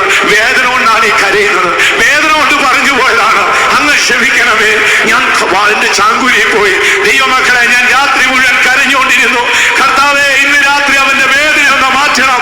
നാളെ സൂര്യൻ ഉദിക്കും മുമ്പ് അവന്റെ വേദനയിൽ നിന്ന് വിടുതൽ കിട്ടണം. പ്രഭാതത്തിന്റെ 5 മണിയായപ്പോൾ നമ്മുടെ വിശ്വാസിയുടെ അടുക്കൽ നിന്ന് ഫെയ്ത്തോമിന്റെ ഫോൺ നമ്പർ മേടിച്ച് ഈ സാധുവായ പെൺകുട്ടി എന്നെ വിളിച്ചു.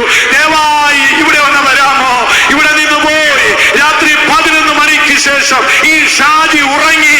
അവന്റെ രോഗത്തിന് കുറെ വിടുതൽ കിട്ടി. ഇപ്പോൾ പെയിൻ കില്ലർ ഉപയോഗിക്കുന്നില്ല. ഒന്ന് വരാമോ? രഹസ്യം എന്തെന്നറിയാവോ ദൈവമക്കളെ? ആശ്വാസത്തിനും മനുഷ്യന് ഇടമില്ല. പണമൊന്നും ആശ്വസിപ്പിക്കത്തില്ല, ബന്ധുക്കളൊന്നും ആശ്വസിപ്പിക്കത്തില്ല. പക്ഷവാതം പിടിച്ച് തളർന്നു കിടക്കുന്നവനെ ഓർത്ത് ശതാധിപൻ പോയി പറയുകയാണ്, എന്റെ പക്ഷവാതക്കാരനെ ഒന്ന് എഴുന്നേൽപ്പിക്കാമോ? എന്റെ ദാസൻ പക്ഷവാതക്കാരനാണ്. ഇന്ന് രാത്രി നിങ്ങളുടെ വേദന എന്താണ്? യേശുവിനോട് നമുക്കൊന്ന് തുറന്നു പറയാം. യേശുവേ, ഇന്നതാണ് എന്റെ വേദന. അതെന്റെ വ്യക്തിപരമായ ജീവിതത്തിന്റെ പ്രശ്നമാണ്, അതെന്റെ കുടുംബത്തിന്റെ പ്രശ്നമാണ്, എന്റെ കുഞ്ഞുങ്ങളുടെ പ്രശ്നമാണ്, നാളുകളായി എന്റെ ഔദ്യോഗിക മണ്ഡലത്തിലെ പ്രശ്നമാണ്. ആർക്കും സഹായിക്കാൻ ഒക്കുന്നില്ല. നിനക്ക് മനസ്സുണ്ടോ? യേശു പറയുന്നു, എനിക്ക് മനസ്സുണ്ട്. വിശ്വസിച്ചാൽ നീ ദൈവത്തിന്റെ മഹത്വം കാണും. അപ്പോൾ വേദനയുടെ 3 വശമാണ് നാം ചിന്തിച്ചത്. പാപത്തിന്റെ വേദന ആത്മാവിലും, രോഗത്തിന്റെ വേദന ശരീരത്തിലും, ജീവിതത്തിലെ അല്ലെങ്കിൽ മാനസിക സംഘർഷങ്ങളുടെ വേദന നമ്മുടെ മനസ്സിലുമാണ്. ദൈവമക്കളെ, മനസ്സിലെ വേദന ആരോട് പറയാനൊക്കും?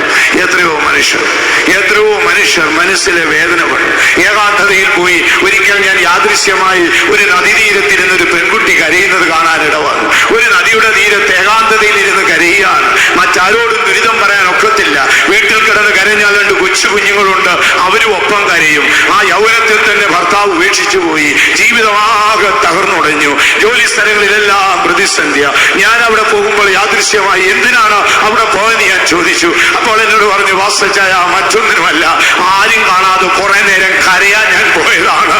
വീട്ടിലിരുന്ന് എനിക്ക് കരയാനൊക്കുന്നില്ല, ജോലി സ്ഥലത്തിരുന്ന് കരയാനൊക്കുന്നില്ല. വിശ്വാസ വീട്ടിൽ പ്രാർത്ഥനയ്ക്ക് വരുമ്പോൾ ഒരു പരിധിക്കപ്പുറം കരഞ്ഞാൽ ആളുകൾ എന്നെ ശ്രദ്ധിക്കും. അതുകൊണ്ട് ആരോരുമില്ലാത്ത ഒരു നദീതീരത്ത് പോയി ഏകാന്തതയിൽ കരയാണ്. ഇന്ന് രാത്രി നാളുകളായി കരഞ്ഞിരിക്കുന്ന ദൈവമൈതലേ, യേശു മലയിൽ നിന്ന് ഇറങ്ങി വന്നിരിക്കുന്നു. അവന് നിന്നെ ആശ്വസിപ്പിക്കാൻ ഈ രാത്രിയിൽ മനസ്സുണ്ട്. നീ വിശ്വസിച്ചാൽ നീ ദൈവത്തിന്റെ മഹത്വം കാണും. നീ ആശ്വാസം പ്രാപിച്ച് ദൈവസന്നിധി വിട്ടുപോകാവൂ. ഇനി അടുത്ത ഭാഗത്തേക്ക് നമുക്ക് കടന്നു വരാം. 8-ാം അധ്യായം അതിന്റെ 14-ാം വാക്യത്തിലേക്ക് വന്നാൽ, യേശു പത്രോസിന്റെ വീട്ടിൽ വന്നാറേ അവന്റെ അമ്മാവിയമ്മ പനി പിടിച്ചു കിടക്കുന്നത് കണ്ടു. അവൻ അവളുടെ കൈ തൊട്ട് പനി അവളെ വിട്ടു. അവൾ എഴുന്നേറ്റ് അവൾക്ക് ശുശ്രൂഷിക്കുക. അടുത്തതായി നാം കാണുന്നത്, യേശു മലയിൽ നിന്ന് ഇറങ്ങി വരുമ്പോൾ ആ പത്രോസിന്റെ അമ്മായിയമ്മയ്ക്ക് സൗഖ്യം കൊടുത്തു. ഇപ്പോൾ 3 കാര്യം നാം ചിന്തിച്ചു. ഒന്നാമത്തേത് ശുദ്ധീകരണമാണ്, രണ്ടാമത്തേത് പക്ഷപാതക്കാരന്റെ ആശ്വാസമാണ്, മൂന്നാമത്തേത് സൗഖ്യമാണ്. ഇന്ന് രാത്രിയിൽ യേശു മലയിൽ നിന്ന് ഇറങ്ങി വന്നാൽ നിശ്ചയമായും നമുക്ക് സൗഖ്യം കിട്ടും. ദൈവമക്കളെ, സൗഖ്യം നമ്മുടെ അവകാശമാണ്. വർഷങ്ങളായി രോഗത്തിന് അടിമപ്പെട്ട് കഷ്ടപ്പെട്ടാണോ നിങ്ങൾ ജീവിക്കുന്നത്? ഞാൻ ആരംഭത്തിൽ നിങ്ങൾക്ക് 2 വാക്ക് പറഞ്ഞു തന്നിട്ടുണ്ട്. ഇടയ്ക്കിടയ്ക്ക് അതൊന്ന് പറഞ്ഞുകൊണ്ടിരുന്നോണം. എന്താണ്? എന്റെ ദൈവം വിശ്വസ്തൻ, അവൻ തന്റെ വിശ്വസ്തത കൊണ്ട് എന്റെ പാപം ക്ഷമിക്കും. എന്റെ ദൈവം നീതിമാൻ, അവൻ തന്റെ നീതി കൊണ്ട് ദുഷ്ട നിന്റെ കയറുകളെ അറുക്കും. ഇത് പറഞ്ഞുകൊണ്ട് വേണം ഇരിക്കാൻ. മീറ്റിംഗ് തീരുമ്പോൾ ഇവ 2 നിങ്ങളുടെ ജീവിതത്തിൽ നിവർത്തിച്ചിരിക്കും. ദൈവത്തിന് മഹത്വം ഉണ്ടാകട്ടെ. യേശു മലയിൽ നിന്ന് ഇറങ്ങി വരുമ്പോൾ അടുത്തതായി സംഭവിക്കുന്നത് സൗഖ്യമാണ്. യേശുവിന്റെ അരുമ ശിഷ്യന്മാരിൽ ഒരുവനായ പത്രോസിന്റെ അമ്മായിയമ്മ കഠിനമായ പനി ബാധിച്ചു കിടക്കുകയാണ്. യേശു ആ ഭവനത്തിലേക്ക് ചെന്നു. യേശു കൈനീട്ടി അവളെ പിടിച്ചു. അവളുടെ കഠിനമായ വ്യാധി അവളെ വിട്ടുപോയി. യേശു മലയിൽ നിന്ന് ഇറങ്ങി വന്നാൽ അടുത്തതായി സംഭവിക്കാൻ പോകുന്നത് സൗഖ്യമാണ്. ഇന്ന് രാത്രിയിൽ ആരെല്ലാം രോഗത്തോടെ ദൈവസന്നിധിയിൽ വന്നിട്ടുണ്ടോ, കർത്താവ് നമ്മെ സൗഖ്യമാക്കും. അപ്പോൾ നമ്മുടെ ഈ സൗഖ്യം എന്ന വിഷയത്തെ കുറിച്ച് നാം പഠിക്കുമ്പോൾ അതിന്റെ പിന്നിൽ ചില സംഭവങ്ങളുണ്ട് ദൈവമക്കളെ. ഒന്ന്, ഈ സൗഖ്യം എന്ന് പറയുന്നത് ദൈവം നമുക്ക് തന്നൊരു വാഗ്ദത്തമാണ്. അതാണ് ഇസ്രായേലിനോട് പറയും, ഇസ്രായേലേ, ഞാൻ നിന്നെ സൗഖ്യമാക്കുന്ന യഹോവ എന്ന്. അത് ദൈവത്തിന്റെ വാഗ്ദത്തമാണ്. രണ്ടാമതായി നോക്കിയാൽ, അവൻ നമ്മുടെ പാപങ്ങളെ ചുമന്നു, അവൻ നമ്മുടെ രോഗങ്ങളെ വഹിച്ചു, അവന്റെ അടിപ്പിണരുകൊണ്ട് നമുക്ക് സൗഖ്യം വന്നിരിക്കുന്നു. അത് നിവർത്തിക്കപ്പെട്ട കാര്യമാണ്. ഓർത്തുകൊള്ളണമേ, ഒന്ന്, ഞാൻ നിന്നെ സൗഖ്യമാക്കുന്ന യഹോവ, അത് ദൈവത്തിന്റെ വാഗ്ദത്തമാണ്. 2, അവന്റെ അടിപ്പിണരുകളാൽ സൗഖ്യം വന്നിരിക്കുന്നു എന്നത് 1900 വർഷങ്ങൾക്കപ്പുറം മശിഹായുടെ മുതുകടിയേറ്റ് ആ ഉണങ്ങിയ പാടുകൾ ഇന്നും നിലവിലുണ്ട്. അത് നീക്കപ്പെടാത്ത സത്യമാണ്. അത് നിവർത്തിച്ച് കഴിഞ്ഞതാണ്. ഇനി മൂന്നാമത്തെ വിഷയം, അവൻ തന്റെ വചനം അയച്ച് അവരെ സൗഖ്യമാക്കി. ഈ വാക്ക് എന്റെയും നിങ്ങളുടെയും ജീവിതത്തിലെ കഴിഞ്ഞകാല അനുഭവമാണ്. ഇപ്പൊ ഇവ 3ഉം കൂടെ ചേർന്നാണ് യേശു നമ്മെ തൊടാൻ പോകുന്നത്. രോഗികളായി കടന്നു വന്നവരെല്ലാം അറിഞ്ഞുകൊള്ളണം. ഈ 3 വചനം ആത്മാവിൽ ഉച്ചരിച്ചുകൊണ്ടിരിക്കാം. ഒന്ന്, ഞാൻ നിന്നെ സൗഖ്യമാക്കുന്ന യഹോവ, അതെന്റെ ദൈവത്തിന്റെ വാഗ്ദത്തമാണ്. 2, അടിപ്പിണരുകളാൽ സൗഖ്യം വന്നിരിക്കുന്നു എന്ന് അത് എഴുതപ്പെട്ട അല്ലെങ്കിൽ അത് നിവർത്തിച്ച സത്യമാണ്. 3, അവൻ തന്റെ വചനം അയച്ച് അവരെ സൗഖ്യമാക്കി. അത് നമ്മുടെ കഴിഞ്ഞകാല ജീവിതത്തിന്റെ അനുഭവമാണ്. അത് വിശ്വസിക്കുന്നവർ കരങ്ങൾ ഉയർത്തി ഒരു ഹല്ലേലൂയ പറഞ്ഞോട്ടെ. ആകയാൽ ഇന്ന് രാത്രി ഇവയുടെ ഈ വചനത്തിന്റെ പിന്നിൽ വേണം നമുക്ക് സൗഖ്യം പ്രാപിക്കാൻ. നന്നായി അറിഞ്ഞുകൊള്ളണമേ. നമ്മൾ എന്തെങ്കിലും പ്രാർത്ഥിച്ചു എങ്ങനെയെങ്കിലും സൗഖ്യം കിട്ടിയെന്നല്ല. നമ്മൾ പ്രാർത്ഥിക്കുമ്പോൾ ഓർത്തുകൊള്ളണം, ഈ 3 കാര്യം അറിയുക. ഒന്ന്, ഞാൻ നിന്നെ സൗഖ്യമാക്കുന്ന യഹോവ. അത് ദൈവത്തിന്റെ വാഗ്ദത്തം. ഇനി രണ്ടാമത്തെ എന്താണ്? അവന്റെ അടിപ്പിണരുകൊണ്ട് നിങ്ങൾക്ക് സൗഖ്യം വന്നിരിക്കുന്നു. അത് 1900 വർഷങ്ങൾക്കപ്പുറം നിവർത്തിക്കപ്പെട്ടതാണ്. സാത്താനല്ല, ലോകത്തിലെ ഏത് ഭരണകൂടം നോക്കിയാലും അത് നീക്കാൻ ഒക്കത്തില്ല. മൂന്നാമത്തേത്, അവൻ തന്റെ വചനം അയച്ച് അവരെ സൗഖ്യമാക്കി. ഇവിടെ ഇരിക്കുന്ന ആരോട് ചോദിച്ചാലും അവരെല്ലാം അനുഭവസ്ഥരാണ്. അവൻ തന്റെ വചനം അയച്ച് അവരെ സൗഖ്യമാക്കി. ഹല്ലേലൂയ! നമുക്ക് വിശ്വസിക്കാം. ഇന്ന് രാത്രി യേശു മലയിൽ നിന്നിറങ്ങി വന്നിട്ട് നമ്മുടെ രോഗം എന്താ ദൈവമക്കളെ? കർത്താവിനോട് നമുക്ക് പറയാം, ഞാനൊരു ആസ്മ രോഗിയാണ്, അല്ലെങ്കിൽ കർത്താവേ വർഷങ്ങളായി ഞാൻ ഇന്ന രോഗങ്ങൾക്ക് അടിമയാണ്, മരുന്നിനോ വൈദ്യനോ ഒന്നും എന്നെ സഹായിക്കാൻ ഒക്കുന്നില്ല, ഒരു പരിധി വരെയൊക്കെ ഒക്കുന്നുണ്ട്, പൂർണ്ണമായൊരു വിടുതൽ എനിക്കില്ല, എനിക്ക് വിടുതൽ തരാമോ? യേശു മലയിൽ നിന്ന് ഇറങ്ങി വന്നിരിക്കുന്നു. വലിയൊരു പുരുഷാരോഹനെ പിന്തുടർന്നു. ഇന്ന് രാത്രി നിങ്ങളുടെ വിഷയം എന്താണ്? പാപത്തിന്റെ കുഷ്ഠത്താൽ മനം നിറയെ അകൃത്യങ്ങളും ദുഷ്ടതയാണോ?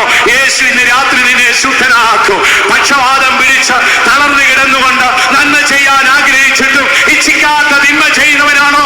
ആശ്വാസമറ്റ ദൈവ പൈതലേ, നിന്നെ ആശ്വസിപ്പിക്കുന്ന യേശു മലയിൽ ഇറങ്ങി വന്നിട്ടുണ്ട്. ഇന്ന് രാത്രി രോഗമാണ്, കർത്താവിന്റെ അടുക്കൽ പോയി പറയാം. ഞാൻ അടുത്ത കാലത്ത് എനിക്ക് കഠിനമായ തലവേദന വന്നു. ദൈവം എന്തുകൊണ്ടെന്ന് അറിഞ്ഞുകൂടാ. തുടർച്ചയായുള്ള യാത്രകളും മീറ്റിങ്ങുകളും ഒക്കെ ആയിരുന്നു. ആ സമയത്ത് പെട്ടെന്ന് തലവേദന ഉണ്ടായി. ആ തലവേദന കഠിനമായ തലവേദന. കഠിനമായ തലവേദന എന്ന് പറഞ്ഞാൽ എന്റെ ആയുസ്സിൽ ഇക്കാലത്തോളം അങ്ങനെ ഒരു വേദന ഞാൻ അനുഭവിച്ചിട്ടില്ല. എന്റെ തലച്ചോറ് ഇങ്ങനെ വിങ്ങുന്നതായി എനിക്ക് തോന്നുന്നു. നട്ടലിന്റെ ഭാഗത്ത് നിന്ന് ആ വേദന കയറി വരും. എന്റെ കൂടെയുള്ള സഹോദരങ്ങളെല്ലാം ആകുന്നിടത്തോളം നോക്കി. ആ വേദന വന്നാൽ ഇങ്ങനെ ബോംബ് പൊട്ടുന്നത് പോലെ തലയ്ക്കുള്ളിൽ എന്തോ സംഭവിക്കും. അപ്പോൾ ആരൊക്കെയോ എന്നോട് പറഞ്ഞു, ആ തലയ്ക്കുള്ളിൽ ഏതോ ബ്രെയിനുള്ളിലുള്ള ചെറിയ വെയിനുകൾ തിങ്ങി അത് വിങ്ങി പൊട്ടുകയാച്ചായ ഭയങ്കരമായ വേദന. ഒന്ന് വായിക്കാനൊക്കത്തില്ല, ഒരു ശബ്ദം കേൾക്കാനൊക്കത്തില്ല, ആരെയും ഒന്ന് ശ്രദ്ധിച്ചു നോക്കാനൊക്കത്തില്ല. ആ വേദന എന്നെ വേട്ടയാടിക്കൊണ്ടേയിരുന്നു. ഞാൻ സ്വയം പ്രഖ്യാപിച്ചു, കർത്താവേ, എന്റെ മരണനാളുകൾ അടുത്തു. ഓ, വളരെ സന്തോഷം. ചുരുങ്ങിയ നാളെ ജമാനെ സേവിച്ചു, അനന്ത നിത്യതയിൽ എനിക്ക് അവകാശമുണ്ട്, അതിന്റെ വഴിയായിരിക്കും എന്ന് ചിന്തിച്ചു. ഒരു രാത്രി വേദനയോടെ ഞാൻ ഉറങ്ങി. അർദ്ധരാത്രി 2 മണിയായപ്പോൾ എന്റെ ഉള്ളിൽ ആരോ പറഞ്ഞു, യഹോവ നീതിമാൻ, യഹോവ നീതിമാൻ, അവൻ ദുഷ്ടന്റെ കയറുകളൊക്കെ അറുത്തിരിക്കുന്നു. ഞാൻ ചാടി എഴുന്നേറ്റു. എനിക്ക് മനസ്സിലായി, ഇത് രോഗമല്ല, ഇത് പിശാചിന്റെ ശക്തി തന്നെയാണ്. ഞാൻ ആരാധന ഹോളിലേക്ക് പോയി. ദൈവമക്കളെ, ഞാൻ ശക്തിയോടെ രാത്രിയിൽ ഏച്ചു പറഞ്ഞുകൊണ്ടിരുന്നു. ഒരേ ഒരു ശബ്ദം, എന്റെ നീതിമാൻ, അവൻ ദുഷ്ടന്റെ കയർ അറുത്തു. എന്റെ ദൈവം നീതിമാൻ, അവൻ ദുഷ്ടന്റെ കയർ അറുത്തു. ഞാൻ ഏച്ചു പറഞ്ഞു. രോഗശക്തി എന്നെ വിട്ടുപോയി. പ്രഭാതത്തിൽ ഞാൻ എഴുന്നേറ്റു. ഞാൻ വായിച്ചു നോക്കി. ഞാൻ ആ വേദന വരുന്ന എല്ലാ കാര്യങ്ങളും പിന്നീടൊന്ന് ചെയ്തു നോക്കി. ഇത് ഒറിജിനൽ ആണോ എന്ന് അറിയണ്ടേ, എങ്ങനെയാണ് ഇത് പോയെന്നൊന്ന് അറിയണ്ടേ. അപ്പോൾ ഞാൻ വായിച്ചു നോക്കി. ഞാൻ പല കാര്യങ്ങൾ ഇങ്ങനെ ആ വേദന എപ്പോഴെല്ലാം എന്നെ ആക്രമിച്ചോ അവയെല്ലാം വെച്ച് ഞാൻ നോക്കിക്കൊണ്ടിരുന്നു. പിന്നീട് ഒരിക്കൽ പോലും വേദന വന്നിട്ടില്ല. അന്നാണ് ഈ തിരുവെഴുത്ത് എനിക്ക് മനസ്സിലാക്കി തന്നത്. ഞാൻ നിന്നെ സൗഖ്യമാക്കുന്ന യഹോവ എന്നത് വാഗ്ദത്തമാണ്. അവന്റെ അടിപ്പിണരുകൊണ്ട് സൗഖ്യം വന്നത് നിവർത്തിച്ചതാണ്. അവന്റെ വചനം അയച്ച് അവനെ സൗഖ്യമാക്കിയെന്ന നമ്മുടെ ജീവിതത്തിന്റെ അനുഭവമാണ്.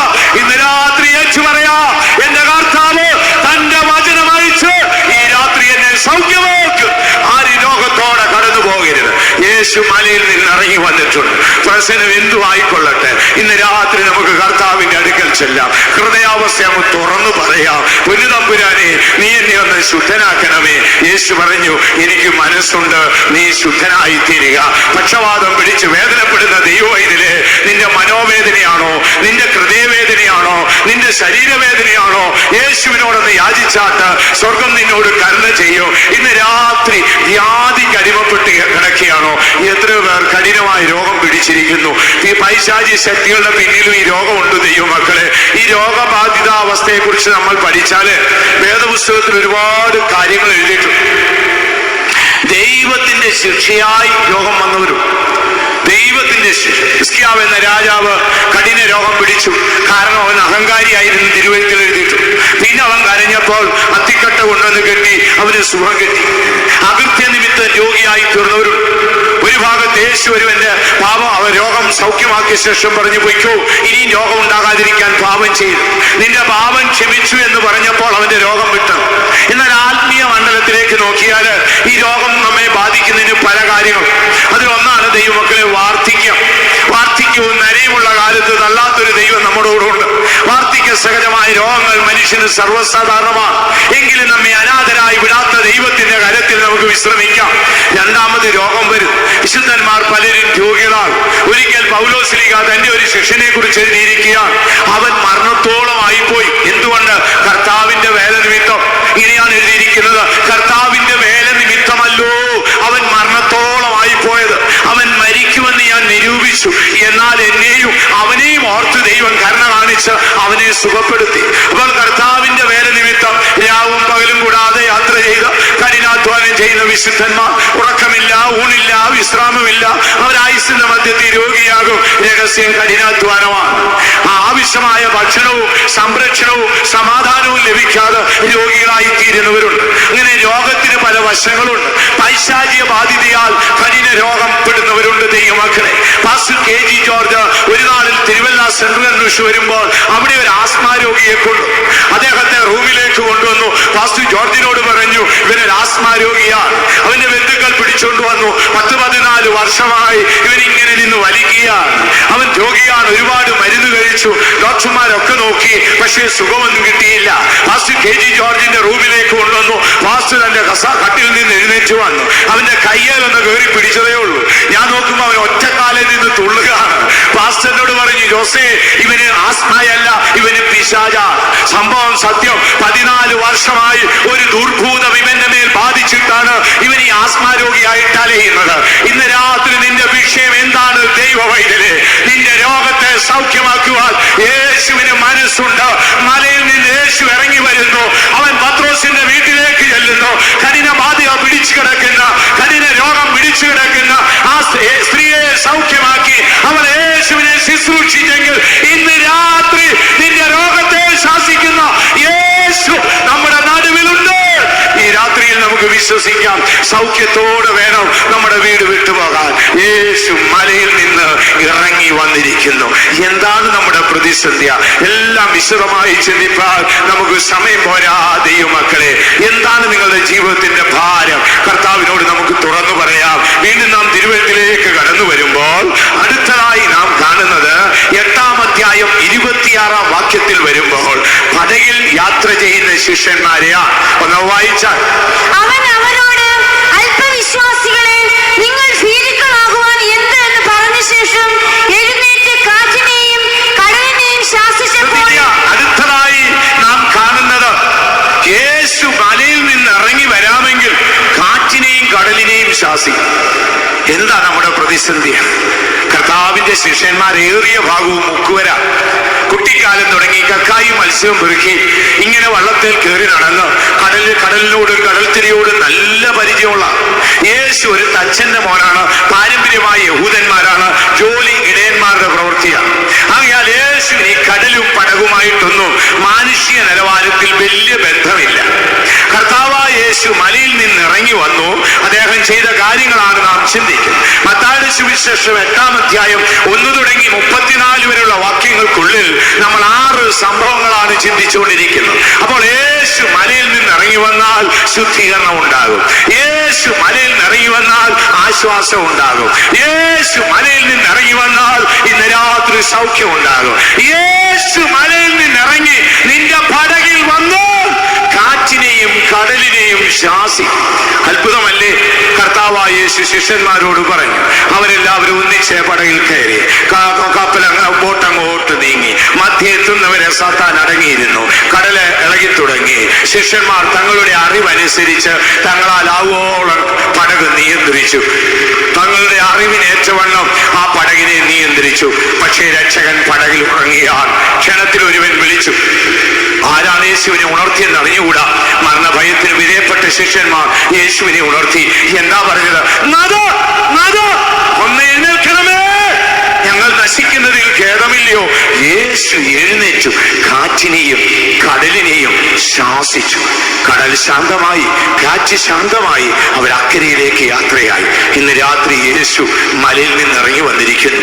നിന്റെ പടക് കാറ്റടിച്ച് മനുഷ്യന്റെ നിന്ന മഹാസമുദ്രത്തിന്റെ തിര പോലെ നിന്റെ വിശ്വാസ യാത്രയെ നേരെ അടിച്ച് നീ ആടി ഉലഞ്ഞാണോ ദൈവസേന ഇരിക്കുന്നത്?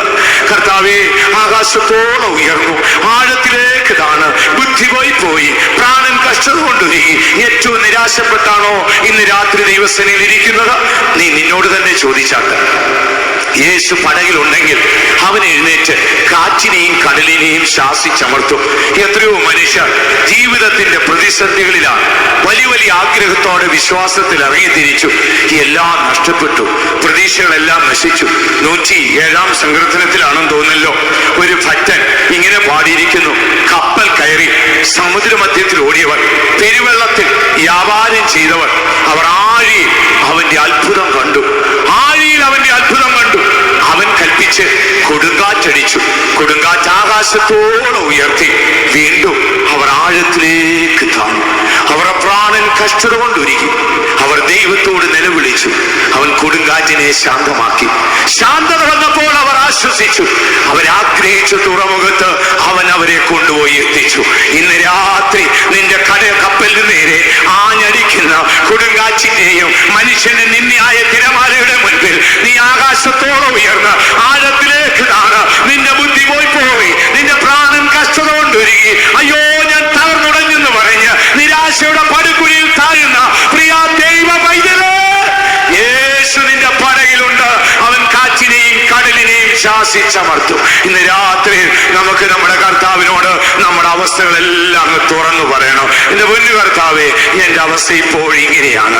ഞാൻ മനോഹരമായ വസ്ത്രമണിഞ്ഞ് സമൂഹ മധ്യമാനായി ജീവിക്കുന്നെങ്കിലും തികച്ചും ഒരു കുഷ്ഠരോഗിക്ക് തുല്യനായി എന്റെ മനസ്സും ഹൃദയവും ചീഞ്ഞു നാറുകയാണ്. കർത്താവേ, ആ പക്ഷവാതക്കാരനെ പോലെ ചലനമുണ്ട്. എനിക്ക് ചലനശേഷി നഷ്ടപ്പെട്ട് ആശ്വാസമറ്റവനായി ഞാൻ വ്യാകുലപ്പെടുകയാണ്. കർത്താവേ, ഞാനൊരു കഠിന രോഗത്തിന് അടിമപ്പെട്ടിട്ട് ആർക്കും സഹായിക്കാൻ കഴിയാതെ ഞാൻ വേദനയിലാണ്. നീ എന്നെ ഒന്ന് സഹായിക്കാമോ? നമ്മുടെ ജീവിതയാത്രയിൽ ഞാൻ പറഞ്ഞല്ലോ, രോഗം നമ്മെ ആക്രമിക്കുമ്പോൾ രോഗത്തിന്റെ പിന്നിൽ ഒരു പൈശാചിക ശക്തിയുണ്ട് ദൈവമക്കളെ. ആ പൈശാചിക ശക്തികളോട് എതിർത്ത് നിൽക്കാനാണ് ഈ തിരുവഴുത്ത് ഞാൻ നിങ്ങളോടും പറഞ്ഞത്. അവൻ നമ്മെ സൗഖ്യമാക്കുന്ന ദൈവമെന്നും അവന്റെ അടിപ്പിണരുകളാൽ സൗഖ്യം വന്നുവെന്നും അവന്റെ വചനത്താൽ കഴിഞ്ഞകാല ജീവിതത്തിൽ എനിക്ക് സുഖമുണ്ടെന്നും വിശ്വസിച്ച് ഏറ്റുപറഞ്ഞ് ഈ രാത്രിയിൽ നമുക്ക് വിടുതൽ പ്രാപിക്കണം. അടുത്തതായി നാം ചിന്തിച്ചത് കടലിന് നേരെ അടിക്കുന്ന തിരമാല. ജീവിതത്തിന്റെ പ്രതിസന്ധി എന്താണ് ദൈവമക്കളെ? നല്ല ആഗ്രഹത്തോടെ കർത്താവിനെ അനുഗമിച്ചു. സകലതും നഷ്ടപ്പെട്ട മനുഷ്യരും ഒരു നേരത്തെ ആഹാരത്തിന് പോലും വകയില്ല. ഒന്നിൽ നിന്ന് വഴുതി മറ്റൊന്നിലേക്ക് പോയി ആഴത്തിൽ മുങ്ങിത്താണ് നിരാശപ്പെട്ടാണോ ദൈവസന്നിധിക്കുന്നത്? ചിലരിങ്ങനെ പറയും, അത് എന്റെ തലയിലെ വിധിയാണ്, എന്റെ വിധിയാണ്, തലയിലെ വരയാണ്. ഇല്ല ദൈവമക്കളെ, തലയിൽ പ്രത്യേകിച്ച് ഒരു വലയും നിങ്ങൾക്കായി വിധിച്ച ഒരു വിധിയുമില്ല. ജീവിതത്തിൽ ദൈവം നടത്തുന്ന വഴികളാണ്. ഇന്ന് രാത്രി കൊടുങ്കാറ്റും തിരമാലകളും അടിച്ച് നിന്റെ പടകാകെ ആടി ഉലഞ്ഞ് ആകാശത്തോളം ഉയർന്ന ആഴത്തിലേക്ക് താണു. മറുകര കാണാൻ കഴിയാതെ ജീവിതത്തിൽ ലക്ഷ്യം നഷ്ടപ്പെട്ട് നീ ആശ്രയമറ്റവനായി അലയുകയാണോ?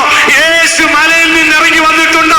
എത്ര ദൈവമക്കൾ വിശ്വസിക്കുന്നു അവൻ നിന്റെ കൊടുങ്കാറ്റിനെ ശാന്തമാക്കും, നിന്റെ പടക് ശാന്തമാകും? വിശ്വസിക്കുന്നവർ കരങ്ങൾ ഉയർത്തി ഒരു ഹല്ലേലൂയ പറഞ്ഞാട്ടെ. ചില പ്രത്യേക സാഹചര്യങ്ങളിൽ ദൈവമക്കളെ എല്ലാവരും നമ്മളെ തള്ളും. സകല മനുഷ്യരും നമ്മെ തള്ളിക്കളയും, യാതൊരു സംശയവും. അടുത്ത കാലത്ത് ഞാൻ ഒരു ബ്രദർ മസ്കറ്റിൽ നിന്ന് അദ്ദേഹം യാദൃശ്യമായി എന്റെ ഫെയ്ത്തോമിൽ വന്നു. അത് ഞാനാണെന്നൊന്നും അറിഞ്ഞു വന്നതല്ല. എന്നാൽ ഏറിയ നാളുകൾക്ക് മുൻപ് ഞാൻ മദ്രാസിൽ പൂന്തമല്ലി എന്ന് പറയുന്ന സ്ഥലത്ത് ബൈബിൾ സ്റ്റഡിക്കായി. അവിടെ ബൈബിൾ സ്റ്റഡി നടന്ന ശേഷം ഞാൻ അടയാർ ഫെയ്ത്തോമിൽ പോയിരിക്കുമ്പോൾ ഒരാൾ എന്നെ ഫോൺ ചെയ്തിട്ട് പറഞ്ഞു, വസ്ത്ര എനിക്കൊരു കാര്യം സംസാരിക്കാനാവുന്ന വന്നോട്ടെ. അപ്പൊ ഞാൻ ആദ്യം പറഞ്ഞു എനിക്കിപ്പോ നേരമില്ല. വീണ്ടും അതേ ഉച്ച കഴിഞ്ഞ് എന്നെ വിളിച്ചപ്പോൾ ഞാൻ ചിന്തിച്ച് എന്താണേലും വരട്ടെ, ബൈബിൾ സംശയമല്ലോ ആയിരിക്കും. അപ്പോൾ താൻ എന്റെ അടുക്കൽ വന്നിട്ട് തന്റെ ആ വേദനകളെല്ലാം തുറന്നു. 10 പൈസ ജീവിതത്തിലില്ല. എല്ലാം നഷ്ടത്തോട് നഷ്ടത്തോട് നഷ്ടത്തോട് നഷ്ടം. സകലതും തകർന്നു. ഒരു നേരത്തെ ആഹാരത്തിന് വകയില്ല. ദാവീദിനെ പോലെ അലയുകയാണ്. തന്റെ 2-3 കമ്പനികളുണ്ട്. തൊഴിൽ പ്രശ്ന നിമിത്തം എല്ലാം പൂട്ടിക്കെട്ടി, ആശ്രയമറ്റു. അവിടെ എന്റെ അടുക്കലേക്ക് വരാനുള്ള വാഹനത്തിന്റെ കൂലി പോലുമില്ല. ഒരു വലിയ ധനികനായി ജീവിച്ചവൻ എല്ലാം നഷ്ടപ്പെട്ടു പോയി. താൻ എന്നോടൊരു ആലോചന ചോദിക്കാൻ വന്നതാണ്. ഞാൻ അദ്ദേഹത്തിന് വേണ്ടി പ്രാർത്ഥിച്ച് തോളത്ത് കൊട്ടിക്കൊണ്ട് പറഞ്ഞു, 1 കൊരിന്ത്യർ 15:57 ഏറ്റു പറഞ്ഞേക്കണം.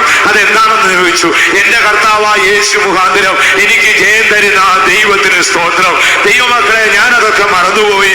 വർഷങ്ങൾ എത്രയോ കഴിഞ്ഞു. അടുത്ത കാലത്ത് അദ്ദേഹം മുളന്തുരുത്തി ബെയ്ത്തോമിൽ വന്നു. എന്നെ കണ്ടുടനെ എന്നോട് ചോദിച്ചു, എന്നെ ഓർമ്മയുണ്ടോ? ഞാൻ പറഞ്ഞു, ഞാൻ ഓർക്കുന്നില്ല. ആ 1 കൊരിന്ത്യർ 15:57 എന്നോട് പറഞ്ഞില്ലേ, യേശു മുഖാന്തരം ജയം തരുന്ന ദൈവത്തിന് സ്തോത്രം. ഞാൻ ചോദിച്ചു, എന്താണ് അതിന്റെ കാരണം? ഞാൻ ആ വചനം ഏറ്റു പറഞ്ഞു, ബ്രദർ, എനിക്ക് നഷ്ടപ്പെട്ടതെല്ലാം തിരികെ കിട്ടി. ഞാൻ ഒരു ഉയരങ്ങളിലേക്ക് എത്തി. ഒരു കമ്പനിയുടെ ബിസിനസിന്റെ ബന്ധത്തിലാണ് ഞാനിപ്പോൾ ഇന്ത്യയിൽ വന്നിരിക്കുന്നത്. ഞാനിപ്പോൾ ഗൾഫ് രാജ്യത്തിലാണ്. എന്നെ ഓർമ്മയുണ്ടോ? സംഭവം എല്ലാം പറഞ്ഞപ്പോൾ ഞാൻ ഓർത്തു. ഞാൻ ചോദിച്ചു, എങ്ങനെ രക്ഷപ്പെട്ടു?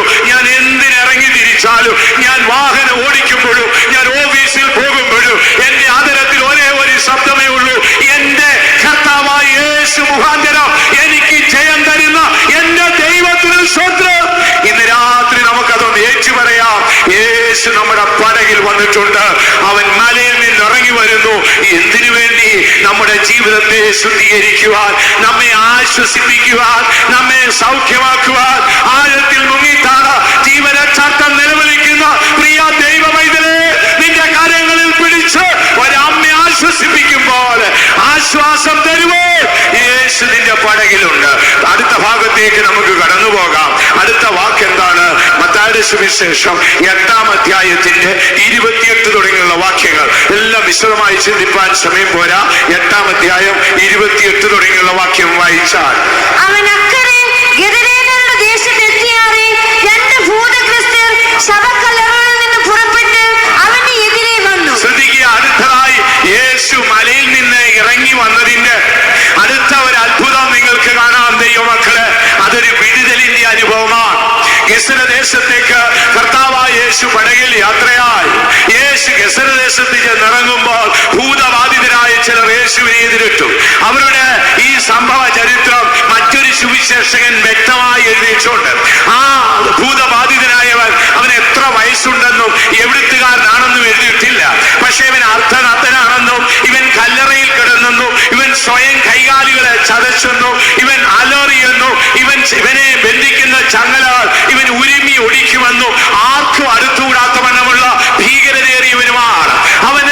അവന് സുബോധം വരുമ്പോഴൊക്കെയും ഈ അന്ധകാര ശക്തിയിൽ നിന്ന് ഒരു വിടുതലില്ലയോ എന്ന് ചോദിച്ച് അവൻ ദൈവത്തോട് അലറുമായിരുന്നു.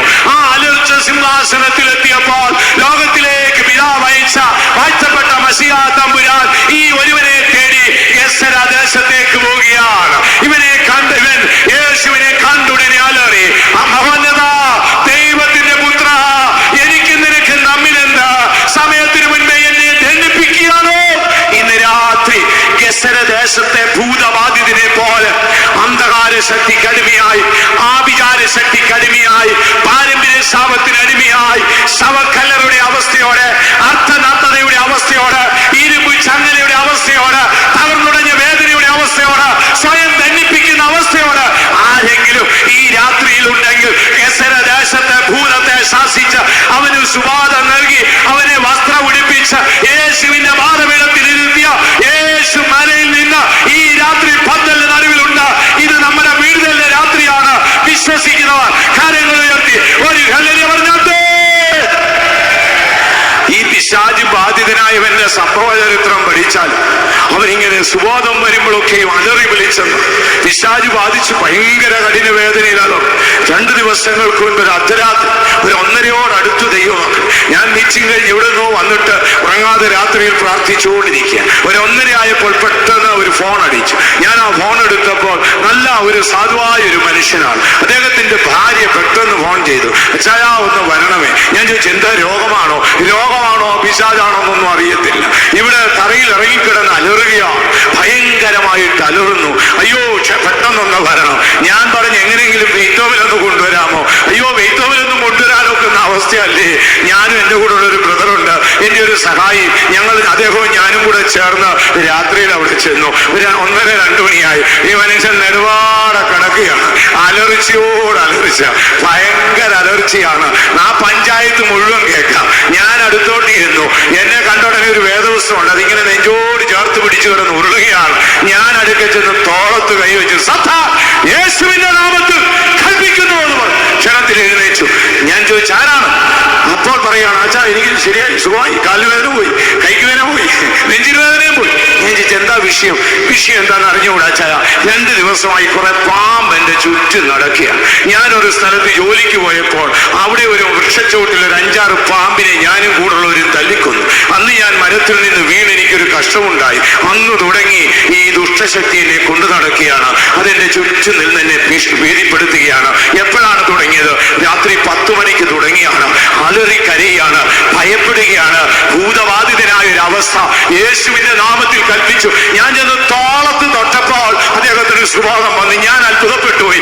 എന്താണ് ഏത് ചെലുത്താനാണ്? ഏതോ കുട്ടി പിശാച, വലിയ പിശാചൊന്നുമല്ല. അവൻ പോയ വഴി എന്തോ ഒരു ചുമ്മാതൊരു പരിപാടി ഒപ്പിച്ചിട്ട് പോയതാ. അപ്പോഴാണ് എനിക്ക് മനസ്സിലായത് ഭൂതബാധിതൻ അലറും ദൈവമക്കളെ.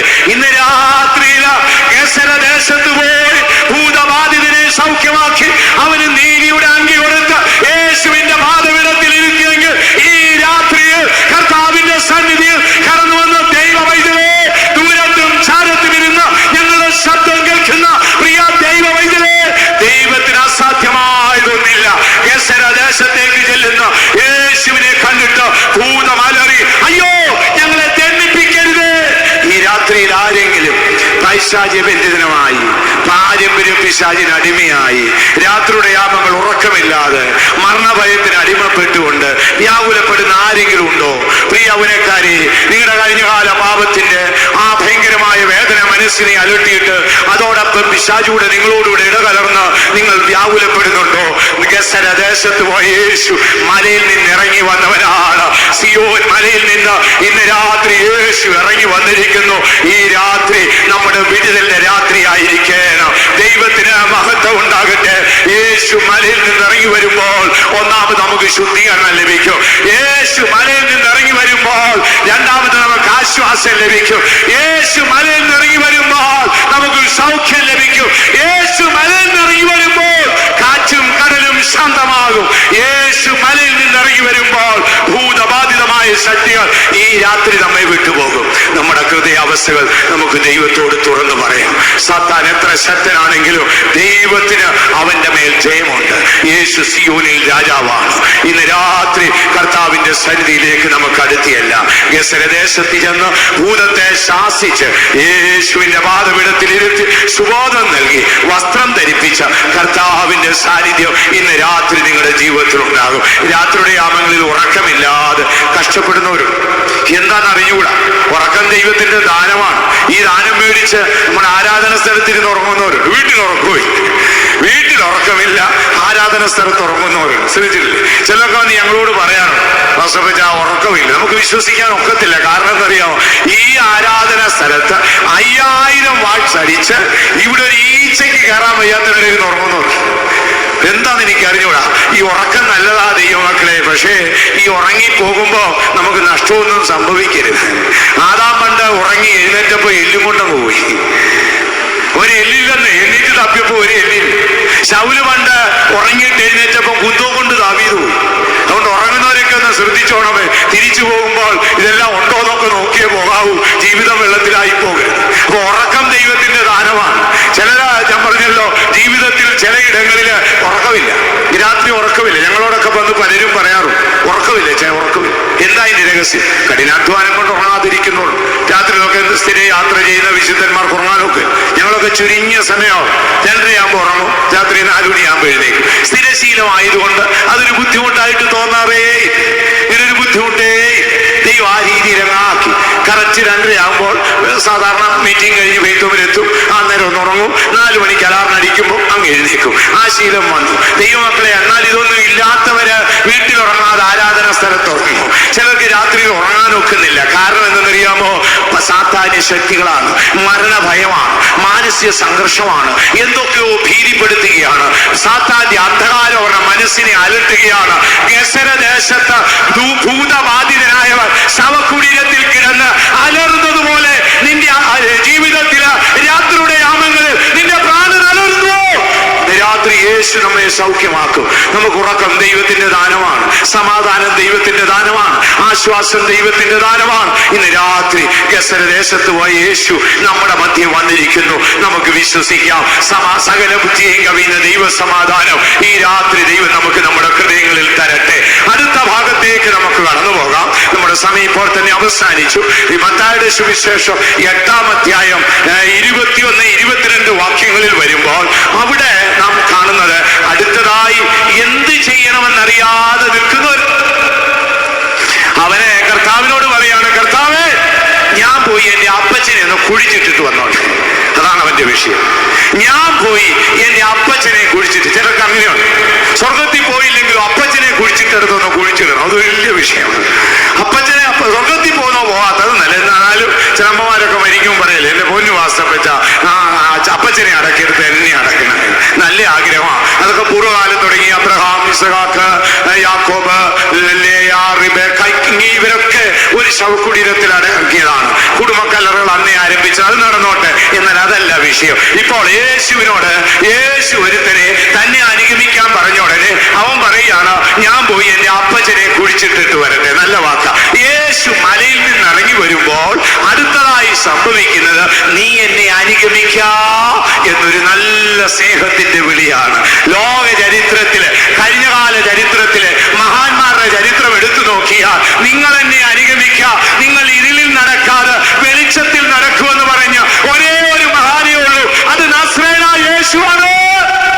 ഇപ്പോൾ യേശു എന്താണ് അവനോട് പറയുന്നത്? മരിച്ചവരെ കുഴിച്ചിടട്ടെ, നീയോ എന്നെ അനുഗമിക്കുക.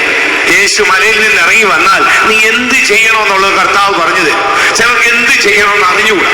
എന്താണ് ചെയ്യേണ്ടത് അവർക്കൊരു ശരിയായ അറിവില്ല. കർത്താവിനെ അനുഗമിക്കണം, എന്താണ് ചെയ്യേണ്ടത്, എന്താണ് പ്രവർത്തിക്കേണ്ടത്, പലർക്കും അത് അറിഞ്ഞുകൂടാ. എന്റെ വളരെ കുട്ടിക്കാലം ഞാൻ ഓർക്കും. അന്ന് ഞങ്ങളുടെ നാട്ടില് ഇങ്ങനെ ഈ സായിപ്പുമാർ യൂറോപ്പിൽ നിന്ന് വന്ന് അവിടെ ഒരു മർത്തോമാ പള്ളിയിലാണ് തോന്നുന്നത്. അവിടെ വന്നിട്ട് ഇങ്ങനെ ട്രാച്ച് കൊടുക്കുമായിരുന്നു. അപ്പൊ അവരിങ്ങനെ റോഡിൽ കൂടെ പോകുമ്പോൾ ഇവിടുത്തെ സായിപ്പിന്റെ ഈ തൊലി പെയിന്റ് ആണോ അല്ലെന്നൊക്കെ അറിയാൻ പിള്ളേരെല്ലാം ഓടിക്കൂടും. അപ്പൊ ഞാനും വളരെ കൊച്ചാണ്. ഞങ്ങളെല്ലാം ഓടിക്കൂടുമ്പോൾ അവരിങ്ങനെ സഞ്ചിയിൽ നിന്ന് മുട്ടായി എടുത്ത് തരും. ഒരു പാട്ട് പാടി കേൾപ്പിച്ചാൽ മതി. അപ്പൊ ഒരു ട്രാച്ച് നമുക്ക് തരും. വെയിലാറുമ്പോൾ റോഡിൽ കൂടി ഇങ്ങനെ പോയിക്കൊണ്ടേയിരിക്കും. അപ്പൊ ഒരു ദിവസം ഞാനും കണ്ടു. ഈ സായിപ്പുമാര് ഇങ്ങനെ കൂട്ടത്തോടെ പോകുന്ന കണ്ടപ്പോ രസത്തിന് ചെന്നാണ്. അപ്പൊ എല്ലാവർക്കും ഗിരിയോന്റെ ബൈബിൾ ഇങ്ങനെ കൊടുത്തുകൊണ്ടിരുന്നു. ട്രാൻസ്ലേഷൻ ചെയ്യുന്ന ഒരാൾ അടുത്ത് നിൽപ്പുണ്ട്. അവിടെ ഒരു മർത്തോമാ പള്ളിയിൽ അടുക്ക വന്നപ്പോൾ ഞാനും ചെന്ന് എനിക്ക് എന്തെങ്കിലും തരുമോ? അദ്ദേഹം ആ സായിപ്പിനെ ഒന്ന് തുറിച്ചു നോക്കി. താൻ ട്രാൻസ്ലേഷൻ ചെയ്യുന്ന ആളിനോട് പറഞ്ഞു, അവിടെ നിന്ന് ഒരു വലിയ ബൈബിൾ ഇങ്ങെടുത്തേന്ന് പറഞ്ഞു. അവര് വലിയ ബൈബിൾ എടുത്തിട്ട് എനിക്ക് വെച്ച് നീട്ടി. എന്നോട് പറഞ്ഞു, നീയും ദൈവരാജ്യം പോയി പ്രസംഗിക്കാൻ. അതാണ് ദൈവമക്കളെ എന്നെ തിരുവെഴുത്ത് പഠിപ്പിക്കാൻ ഈ അവസ്ഥയിലേക്ക് എത്തിച്ചു. ഇന്ന് ഞാനത് പൊന്നുപോലെ സൂക്ഷിച്ചിട്ടുണ്ട്. അദ്ദേഹം ആ ബൈബിൾ വെച്ച് നീട്ടിയിട്ട് പറയാ, നീയും പോയി പ്രസംഗിക്കാൻ. സായിപ്പ് ഒത്തുപോയി, വർഷങ്ങൾ പലതായി. ഞാനിന്നും ആ പണി തുടരുകയാണ്. എനിക്കൊരു പ്രത്യാശയുണ്ട്. 1000 ആണ്ട് വാഴ്ച ചെല്ലുമ്പോൾ എനിക്ക് അദ്ദേഹത്തെ ഒന്ന് കാണണം. ഞാൻ ഇടയ്ക്കൊക്കെ അദ്ദേഹത്തെ ഓർത്ത് ദൈവത്തെ സ്തുതിക്കാറുണ്ട്. അപ്പൊ ദൈവമക്കളെ, നമ്മൾ എന്തോ ചെയ്യണമെന്ന് അറിഞ്ഞുകൂടാ. എന്ത് ചെയ്യണമെന്ന് പറയുന്നത് ദൈവമാണ്. യേശു മലയിൽ നിന്ന് ഇറങ്ങി വന്നാൽ നീ എന്ത് ചെയ്യണമെന്ന് പറയും. അപ്പോൾ യേശു പറയുകയാണ്, മരിച്ചവരെ കുഴിച്ചിടട്ടെ, നീയോ എന്നെ അനുഗമിക്കാൻ. അപ്പൊ യേശുവിനെ അനുഗമിച്ചാൽ എന്ത് കിട്ടും? യേശു പറഞ്ഞു 2 കാര്യം. എന്നെ അനുഗമിക്കുന്നവൻ ഇരുളിൽ നടക്കാതെ ജീവന്റെ വെളിച്ചമുള്ളവനാകും. എന്നെ അനുഗമിക്കുന്നവൻ ഞാനിരിക്കുന്നിടത്തിരിക്കും. ഇന്ന് രാത്രി ആഹ്വാനം കേൾക്കാൻ തയ്യാറാണോ? വ്യാകുലപ്പെട്ട് ഇടമോ വലമോ എന്ന് ചിന്തിച്ച് വ്യാകുലപ്പെട്ടാണോ ഇരിക്കുന്നത്? കർത്താവേ, ഈ മാർഗം ശരിയോ തെറ്റോ എന്നാണോ ചിന്തിക്കുന്നത്? യേശു മലയിൽ നിന്ന് ഇറങ്ങി വന്നിട്ടുണ്ട്. അപ്പൊ യേശു പറയാ, നീ എന്നെ അനുഗമിക്കുക. ഇന്ന് രാത്രി നമ്മുടെ വിഷയം എന്താണ്? കർത്താവിന്റെ സന്നിധിയോട് നമുക്ക് അടുത്തിയല്ല. യേശു മലയിൽ നിന്ന് ഇറങ്ങി വരുന്നു. അപ്പോൾ യേശുവിനെ അനുഗമിക്കാം. കർത്താവേ, ഞാൻ നിന്നെ അനുഗമിക്കാം, ഞാൻ നിന്നെ അനുഗമിക്കാം കർത്താവേ. അപ്പോൾ ഈ അനുഗമിക്കുക, അനുകരിക്കുക, അനുസരിക്കുക, ഇങ്ങനെ 3 സ്റ്റെപ്പുണ്ട് ദൈവം. ഈ അനുസരിക്കുക എന്ന് പറഞ്ഞാൽ അത് താഴ്മയുടെ ലക്ഷണം. താഴ്മയുള്ളവനെ അനുസരിക്കുന്നു. നമ്മൾ ദൈവരാജ്യം പ്രസംഗിക്കുമ്പോൾ കേട്ടാൽ താഴ്മയുള്ളവൻ, നമ്മൾ കൂടുതലൊന്നും പറയാൻ പോകണം. ഒരേ ഒരു വാക്ക് പറഞ്ഞാൽ താഴ്മയുള്ളവൻ അനുസരിക്കും. അനുസരണം കൊണ്ടാണ് മാനസാന്തരം കിട്ടുക. സ്നാനം സത്യമാണ്. അയ്യോ ശരി, അതങ്ങനെ വേർപെട്ട് ജീവിക്കണം. കർത്താവേ അങ്ങനെ തന്നെ. ഇനി നാളെ വേറൊന്ന് പറഞ്ഞാലും അത് വേണ്ടി. കാരണം എന്താ? യേശുവിന്റെ താഴ്മ നമുക്ക് വേണം. അപ്പൊ താഴ്മ ഉണ്ടെങ്കിലേ അനുസരിക്കത്തു. അപ്പൊ അനുസരണത്തിന്റെ പിന്നിൽ മനുഷ്യന് താഴ്മ വേണം. ഇനി അടുത്തത് അനുകരിക്കുക. അനുകരിക്കാൻ വളരെ എളുപ്പമാണ്.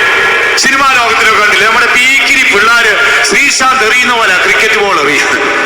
ഞാൻ ഈ ഇടയ്ക്കാണ് ഒരിടത്ത് അവനെ അമ്മ എന്തോ കഴിക്കാൻ വിളിക്കുക. അവനെ ഒരു മടലും ഒക്കെ വെട്ടി അയ്യത്തപ്പം നാട്ടിയിരിക്കുന്ന കപ്പ സ്റ്റമ്പാക്കി വെച്ചോണ്ട് എറിയുക കറക്കി. അപ്പൊ ഞാൻ ചോദിച്ചു, അവനാ ശ്രീശാന്ത് എറിയുന്ന പോലെ എറിയുക. ഇതിനാണ് നമ്മൾ ഈ അനുകരണം എന്ന് പറയും.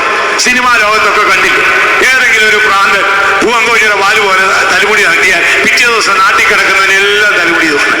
അതിനാണ് നമ്മൾ ഈ അനുകരണം എന്ന് പറയും. കണ്ടിട്ടില്ലേ? ലണ്ടൻ പട്ടണത്തിലുള്ള വർക്ക്ഷോപ്പിലെ ജോലിക്കാര് ഈ ഉയരമുള്ള സ്ഥലങ്ങളിലൊക്കെ കയറുമ്പോഴേ ഈ നെട്ടും ബോൾട്ടും കൊണ്ടൊക്കെ അവർക്ക് ഇറങ്ങാനും കയറാനും ഒക്കെ. അവിടെ ഇങ്ങനെ ഈ സ്റ്റീൽ ഡ്രസ്സിന്റെ വർക്കൊക്കെ ചെയ്യുന്നവര് അവര് മുട്ടുവരെയുള്ള പാൻറ് മുറിച്ച് മുട്ടാക്കിയിട്ട് ഒരു 5-6 പോക്കറ്റ് അടിക്കും. വേറൊന്നിനുമല്ലെന്നേ, ഈ മേളിൽ കയറിയിട്ട് കൂടെ ഇറങ്ങാൻ വയ്യാത്തതുകൊണ്ട് ഒന്നിനകത്ത് ബോൾട്ട്, ഒന്നിനകത്ത് നെട്ട്, ഒന്നിനകത്ത് സ്ക്രൂ ഡ്രൈവർ, ഒന്നിനകത്ത് പ്ലെയർ, ഒന്നിനകത്ത് സ്പാനർ ഇതിട്ട് അവൻ കയറുന്ന. ഇത് എന്തിനാണെന്നറിയാത്ത മലയാളി ഇപ്പൊ എന്തെന്നറിയാമോ? ഒന്നാന്തരം പാൻറിനകത്ത് 5-6 പോക്കറ്റ് അടിച്ച് അങ്ങ് ഇട്ടിരിക്കുക. ഇതിനാണ് ഈ അനുകരണം എന്ന് പറയുന്നത്. അനുകരണം കണ്ടില്ലേ? മാർജിൻ ഫ്രീ പോയാൽ ഇവൻ സഞ്ചിയും കൊണ്ടുപോകണം, ഈ ഒറ്റ തുണിയും കൊണ്ടുപോയാൽ സകല സാധനവും വാങ്ങാം. ഇതിന് നമ്മൾക്ക് അനുകരണം എന്ന് പറയും. അനുകരിക്കാൻ ആഗ്രഹം വേണം, പക്ഷേ അനുസരിക്കാൻ താഴ്മ വേണം. ശ്രദ്ധിച്ചോണേ, യേശു പറഞ്ഞു നീ എന്നെ അനുഗമിക്കാൻ. അനുസരിക്കാൻ കഴിയും, അനുകരിക്കാൻ പെട്ടെന്ന് കഴിയും. അനുകരിക്കാൻ ബുദ്ധിമുട്ടൊന്നുമില്ല. പണ്ട് നമ്മുടെ പാസ്റ്റർ ടി.വി. തോമസ് അവറുകള് അദ്ദേഹം പ്രസംഗിക്കും, ഇങ്ങനെ പോക്കറ്റ് കൈയിടുമായിരുന്നു. അദ്ദേഹത്തിന്റെ ഒരു ശീലമാണ്, നിങ്ങൾക്കൊക്കെ അറിയാമായിരിക്കും. അദ്ദേഹം ഈ പ്രസംഗിക്കും ഇങ്ങനെ പോക്കറ്റ് കൈയിട്ട് അങ്ങ് പ്രസംഗിക്കും. അപ്പൊ അദ്ദേഹത്തിന്റെ കൂടെ നടന്ന ഒരാള് പിൽക്കാലത്ത് ഒരു സഭയിൽ അയച്ചു. അപ്പൊ അദ്ദേഹം എന്തെന്നറിയാമോ? ഈ പാസ്റ്റപ്പച്ചൻ വേദപുസ്തകം തുറന്നു വെച്ചിട്ട് പോക്കറ്റ് കൈയിട്ട് തപ്പിയ പരിപാടി പറയും. അപ്പൊ ഇദ്ദേഹം എന്തെന്നറിയാമോ? വേദപുസ്തകമൊക്കെ അങ്ങ് തുറന്നു വെച്ച് ദൈവത്തിന് മഹത്വം എന്ന് പറഞ്ഞു പോക്കറ്റ് തപ്പോ. എവിടെ കിട്ടാൻ? ദൈവമക്കളെ, ഇതിനാണ് ഈ അനുകരണം. അനുകരിക്കാൻ എളുപ്പമാണ്, അനുസരിക്കാൻ താഴ്മ വേണം. പക്ഷേ അനുഗമിക്കുക എന്നുള്ളത് ബുദ്ധിമുട്ടാണ്. ഇന്ന് രാത്രിയിൽ യേശു നിന്നെ വിളിച്ചത് അനുകരിക്കാനല്ല. ഇന്ന് രാത്രി യേശു നിന്നെ വിളിച്ചത് അനുഗമിക്കാനാണ്. അനുഗമിക്കുക, അങ്ങനല്ലേ വാക്യം? നീയോ വന്ന് എന്നെ അനുഗമിക്കുക. എന്തിന്? നീ വെളിച്ചത്തിന്റെ നഗരമായ യെരൂശലേമിൽ എന്റെ സിംഹാസനത്തിൽ ഇരിക്കാൻ നീ എന്നെ അനുഗമിക്കുക. അപ്പോൾ ഈ അനുഗമിക്കണമെങ്കിൽ എന്ത് വേണം? അനുഗമിക്കുന്ന കാര്യം വലിയ പാടാതെയുമാണ്. അനുകരിക്കാൻ കുറെ ശ്രദ്ധിച്ചാൽ മതി. ആരുടെയും ശബ്ദം അനുകരിക്കും. നമ്മുടെ കൊച്ചു കുഞ്ഞുങ്ങളൊക്കെ കാത്തിരി മീറ്റിംഗ് കൂടിയിട്ട് ഏത് വാസുമാരെ അന്യഭാഷ അവൻ അനുകരിക്കും. ഒറിജിനൽ ആണെന്ന് നമുക്ക് തോന്നിപ്പോ. അനുകരിക്കാം, പിന്നെ അനുസരിക്കാം. താഴ്മയുണ്ടെങ്കിൽ അനുസരിക്കാം. പക്ഷെ അനുഗമിക്കണമെങ്കിൽ അതല്ല ദൈവമക്കളെ. അനുഗമിക്കണമെങ്കിൽ ഒന്ന് ഒരു സമർപ്പണം വേണം. ഒരു സമർപ്പണം ഉള്ളവനെ കർത്താവിനെ അനുഗമിക്കാൻ ഒക്കും. അറിഞ്ഞോണം, ഇന്ന് രാത്രി നിങ്ങൾ അറിയുക, യേശു മലയിൽ നിന്ന് ഇറങ്ങി വന്നു. നീ എന്ത് ചെയ്യണം?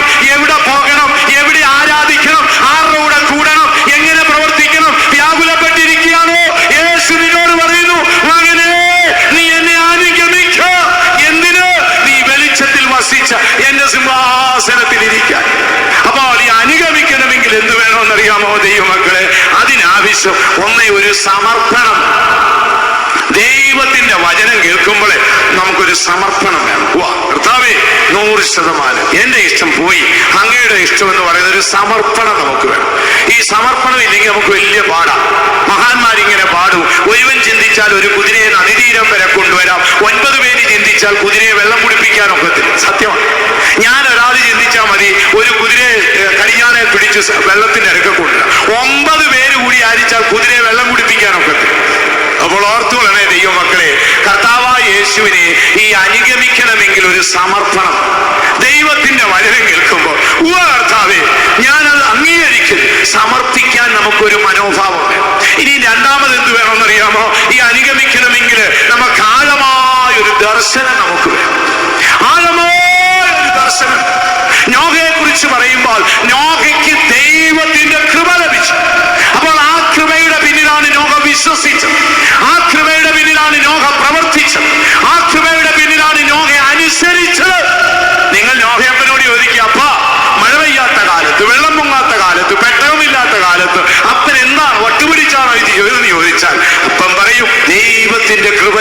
ലഭിച്ചു.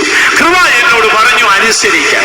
കൃപ എന്നോട് പറഞ്ഞു ഈ തടിവെട്ടി പെട്ടമുണ്ടാക്കാൻ. കൃപ എന്നോട് പറഞ്ഞു ഇതെല്ലാം സത്യമാണ്, നീ ഇങ്ങനെ വിശ്വസിക്കാൻ. അപ്പൊ കൃപയുണ്ടെങ്കിൽ വിശ്വസിക്കൂ, അനുസരിക്കൂ, പ്രയത്നിക്കൂ. നീ നമുക്ക് അദ്ദേഹത്തിന്റെ മൂത്ത മോനാണ് ശേമിന്റെ വംശത്തിൽ നിന്നാണ് നമ്മുടെ അപ്പൻ അബ്രഹാം വന്നത്. നമുക്ക് അബ്രഹാമിനെ നോക്കാം. അബ്രഹാമിന് കൃപ ലഭിച്ചെന്ന് ബൈബിളിൽ ഒരു വാക്യമില്ല. അബ്രഹാമിന് കൃപ ലഭിച്ചിട്ടില്ല, അങ്ങനെ ഒരു വാക്കില്ല. ഒരുപക്ഷെ ലഭിച്ചിട്ടുണ്ടായിരിക്കാം, പക്ഷെ അബ്രഹാമിന് ദർശനം ഉണ്ടായിരുന്നു. കൽദേറ പട്ടണത്തിൽ ഇരിക്കുമ്പോൾ ഒരു ദിവസം തേജോമയനായ ദൈവം പ്രത്യക്ഷനായി. പാപത്താൽ മാനവരാശിക്ക് നഷ്ടപ്പെട്ടുപോയ ദൈവ തേജസ്സിന്റെ ദർശനം അബ്രഹാമിന്റെ മനസ്സിനെ ഉദിപ്പിച്ച് അവൻ ജന്മദേശത്തെ വിട്ട് കനാനിലേക്ക് യാത്രയായി. അപ്പൊ അവന്റെ ദർശനമാണ് യാത്ര തിരിക്കാൻ തീരുമാനത്തിലേക്ക് എത്തിച്ചത്. പിന്നെ അബ്രഹാമിന് ഒരു വലിയ വിഷയമുണ്ട്. പോകുന്ന വഴിയിൽ അബ്രഹാം ഇങ്ങനെ ചിന്തിച്ച്, കർത്താവേ, ഞാൻ ഒറ്റയ്ക്കായല്ലോ, ചാർച്ചക്കാരെ വിട്ടു, കുടുംബത്തെ വിട്ടു, അപ്പൻ മരിച്ചു, ഞാൻ ആരോരുമില്ലാതെ ഏകാന്തതയിലായോ. മാനസിക സംഘർഷം മനസ്സിൽ കുടികൊള്ളുന്ന കണ്ടിട്ട് അന്ന് രാത്രി ദൈവം തമ്പുരാൻ എഴുന്നേറ്റ് വന്നിട്ട് പറഞ്ഞു, എബ്രഹാം, എബ്രഹാം. അടുത്തത് എന്താ പറയുന്നത്? ഞാൻ നിത്യ ദൈവമാണ്, എവർലാസ്റ്റിംഗ് ലോർഡ്, നിത്യ ദൈവമാണ്. നിന്റെ പ്രാണൻ എന്റെ അടുക്കൽ വന്ന് എന്റെ നഗരത്തിൽ നീ ചേരുവോളൂ, നീ ഏകനല്ല എബ്രഹാം, ഞാൻ നിന്നോടുകൂടെയുണ്ട്. അതാണ് രണ്ടാമത്തെ ദർശനം. കുറെ കഴിഞ്ഞപ്പോ ഇദ്ദേഹം പേടിച്ചു. സമ്പത്ത് ഒത്തിരിയുണ്ട്, ഭാര്യയായ സാറാ സൗന്ദര്യവതിയാണ്, ഒരുപാട് യുദ്ധങ്ങളുണ്ട്, ജീവിതത്തിൽ പ്രശ്നം നേരിട്ടു, ഹൃദയത്തിൽ ഭയമുണ്ടായി. ആ രാത്രിയിൽ ദൈവം എഴുന്നേറ്റു. ദൈവം അബ്രഹാമിനെ വിളിച്ചു, അബ്രഹാം, അബ്രഹാം, ഞാൻ സർവശക്തനായ ദൈവമാണ്, എനിക്ക് മുൻപിൽ ഈ പ്രപഞ്ചത്തിൽ ഒരു ശക്തിയുമില്ല. ആ മൂന്ന് ദർശനമാണ് അബ്രഹാമിനെ കനാനിലേക്ക് കൊണ്ടുപോയി ആ ജാതികൾക്ക് അനേക ജാതികളുടെ പിതാവായത്. അപ്പോൾ ദൈവമക്കളെ, അബ്രഹാം ദൈവത്തെ അനുഗമിക്കണമെങ്കിൽ ദർശനം വേണം. അനുസരിക്കുവാൻ നോഹയ്ക്ക് കൃപ ഉണ്ടായിരുന്നു, അനുഗമിക്കുവാൻ എബ്രഹാമിന് ദർശനമുണ്ട്. അപ്പോൾ നമ്മുടെ ജീവിതത്തിൽ ഒന്നാമതൊരു സമർപ്പണം വേണം, രണ്ടാമത് നമുക്കൊരു ദർശനം വേണം. ഇനി മൂന്നാമത് എന്ത് വേണമെന്നറിയാമോ? ആഴമായൊരു സ്നേഹം യേശുവിനോട് വേണം. യേശുവിനോട് ആഴമായൊരു സ്നേഹമുള്ള ഒരുവനെ യേശുവിനെ അനുഗമിക്കാനും, താഴ്മയുള്ളവൻ അനുസരിക്കാം, ആഗ്രഹമുള്ളവൻ അനുകരിക്കാം. പക്ഷെ അനുഗമിക്കുന്നവൻ ഒന്നാമത് ദൈവസേനയിൽ സമർപ്പിക്കപ്പെട്ടവനും, രണ്ട് ദൈവിക ദർശനം പ്രാപിച്ചവനും, മൂന്നാമതായി യേശുവിനോട് ആഴമായ സ്നേഹം. ആ സ്നേഹമാണ് നമ്മെ ഓരോ ദിവസവും മുൻപോട്ട് നടത്തും. പൗലോസ് ചോദിച്ചില്ലേ, ദൈവത്തിന്റെ സ്നേഹത്തിൽ നിന്ന് എന്നെ വേർതിരിക്കുന്നതാകെ ഇല്ല, സാധ്യമല്ല. പലപ്പോഴും ആത്മീയത്തിൽ പിന്നിലാകുമ്പോഴും ആ സ്നേഹം അവനെ മുൻപിലേക്ക് തള്ളിക്കൊണ്ടുപോയി. ഇന്ന് രാത്രി മലയിൽ നിന്ന് യേശു ഇറങ്ങി നമ്മുടെ അടുക്കൽ വന്നിരിക്കുന്നു. നമുക്ക് നമ്മുടെ കണ്ണുകൾ അടയ്ക്കാം. കഴിയുന്നിടത്തോളം എല്ലാവരും ഒരു നിമിഷം മുഴങ്കാൽ മേലിരുന്നാട്ട് കർത്താവിന്റെ സാന്നിധ്യം ആത്മാവിൽ എല്ലാവരും അനുഭവിച്ചറിയണം. ആരും അലസരായി, മടിയരായി, പ്രാകൃതരായി നമ്മുടെ മനസ്സ് ദൈവഹിതത്തിന് അന്യപ്പെട്ടതൊന്നും പോകരുത്. കണ്ണുകൾ അടച്ചാട്ട് കർത്താവായ യേശു മലയിൽ നിന്ന് ഇറങ്ങി വരുന്നത് ആത്മാവിൽ നമുക്ക് ദർശിക്കാം. എല്ലാവരും മുഴങ്കാലുകൾ മുടക്കിക്കാട്ട് കർത്താവിനെ ഇന്ന് രാത്രി നമുക്ക് കാണാം. യേശു മലയിൽ നിന്ന് ഇറങ്ങി വരുന്നു. വിഷയം എന്താണ്? നാം ഒരു കുഷ്ഠരോഗിയാണോ? നമ്മുടെ ഹൃദയവും മനസ്സും ചീഞ്ഞു നാറുകയാണോ? ലാസറിന്റെ ശവകുടീരം പോലെ ദുർഗന്ധം ഭവിക്കുന്ന ഒരു ജീവിതത്തിന്റെ ഉടമയാണോ? യേശുവിന് മനസ്സുണ്ട്, ഈ രാത്രി നിന്നെ ശുദ്ധനാക്കും. പക്ഷവാതക്കാരനെ പോലെ കഠിനമായ വേദന പിടിച്ച് ആശ്രയമറ്റ് ആശ്വാസമില്ലാതാണോ ഇരിക്കുന്നത്? യേശു ഈ രാത്രി നിനക്ക് വിടുതൽ തരും. ആ പത്രോസിന്റെ അമ്മായിയമ്മയെ പോലെ രോഗത്താൽ അടിമപ്പെട്ട് നീ ദൈവസേനയിലായിരിക്കുന്നുവോ?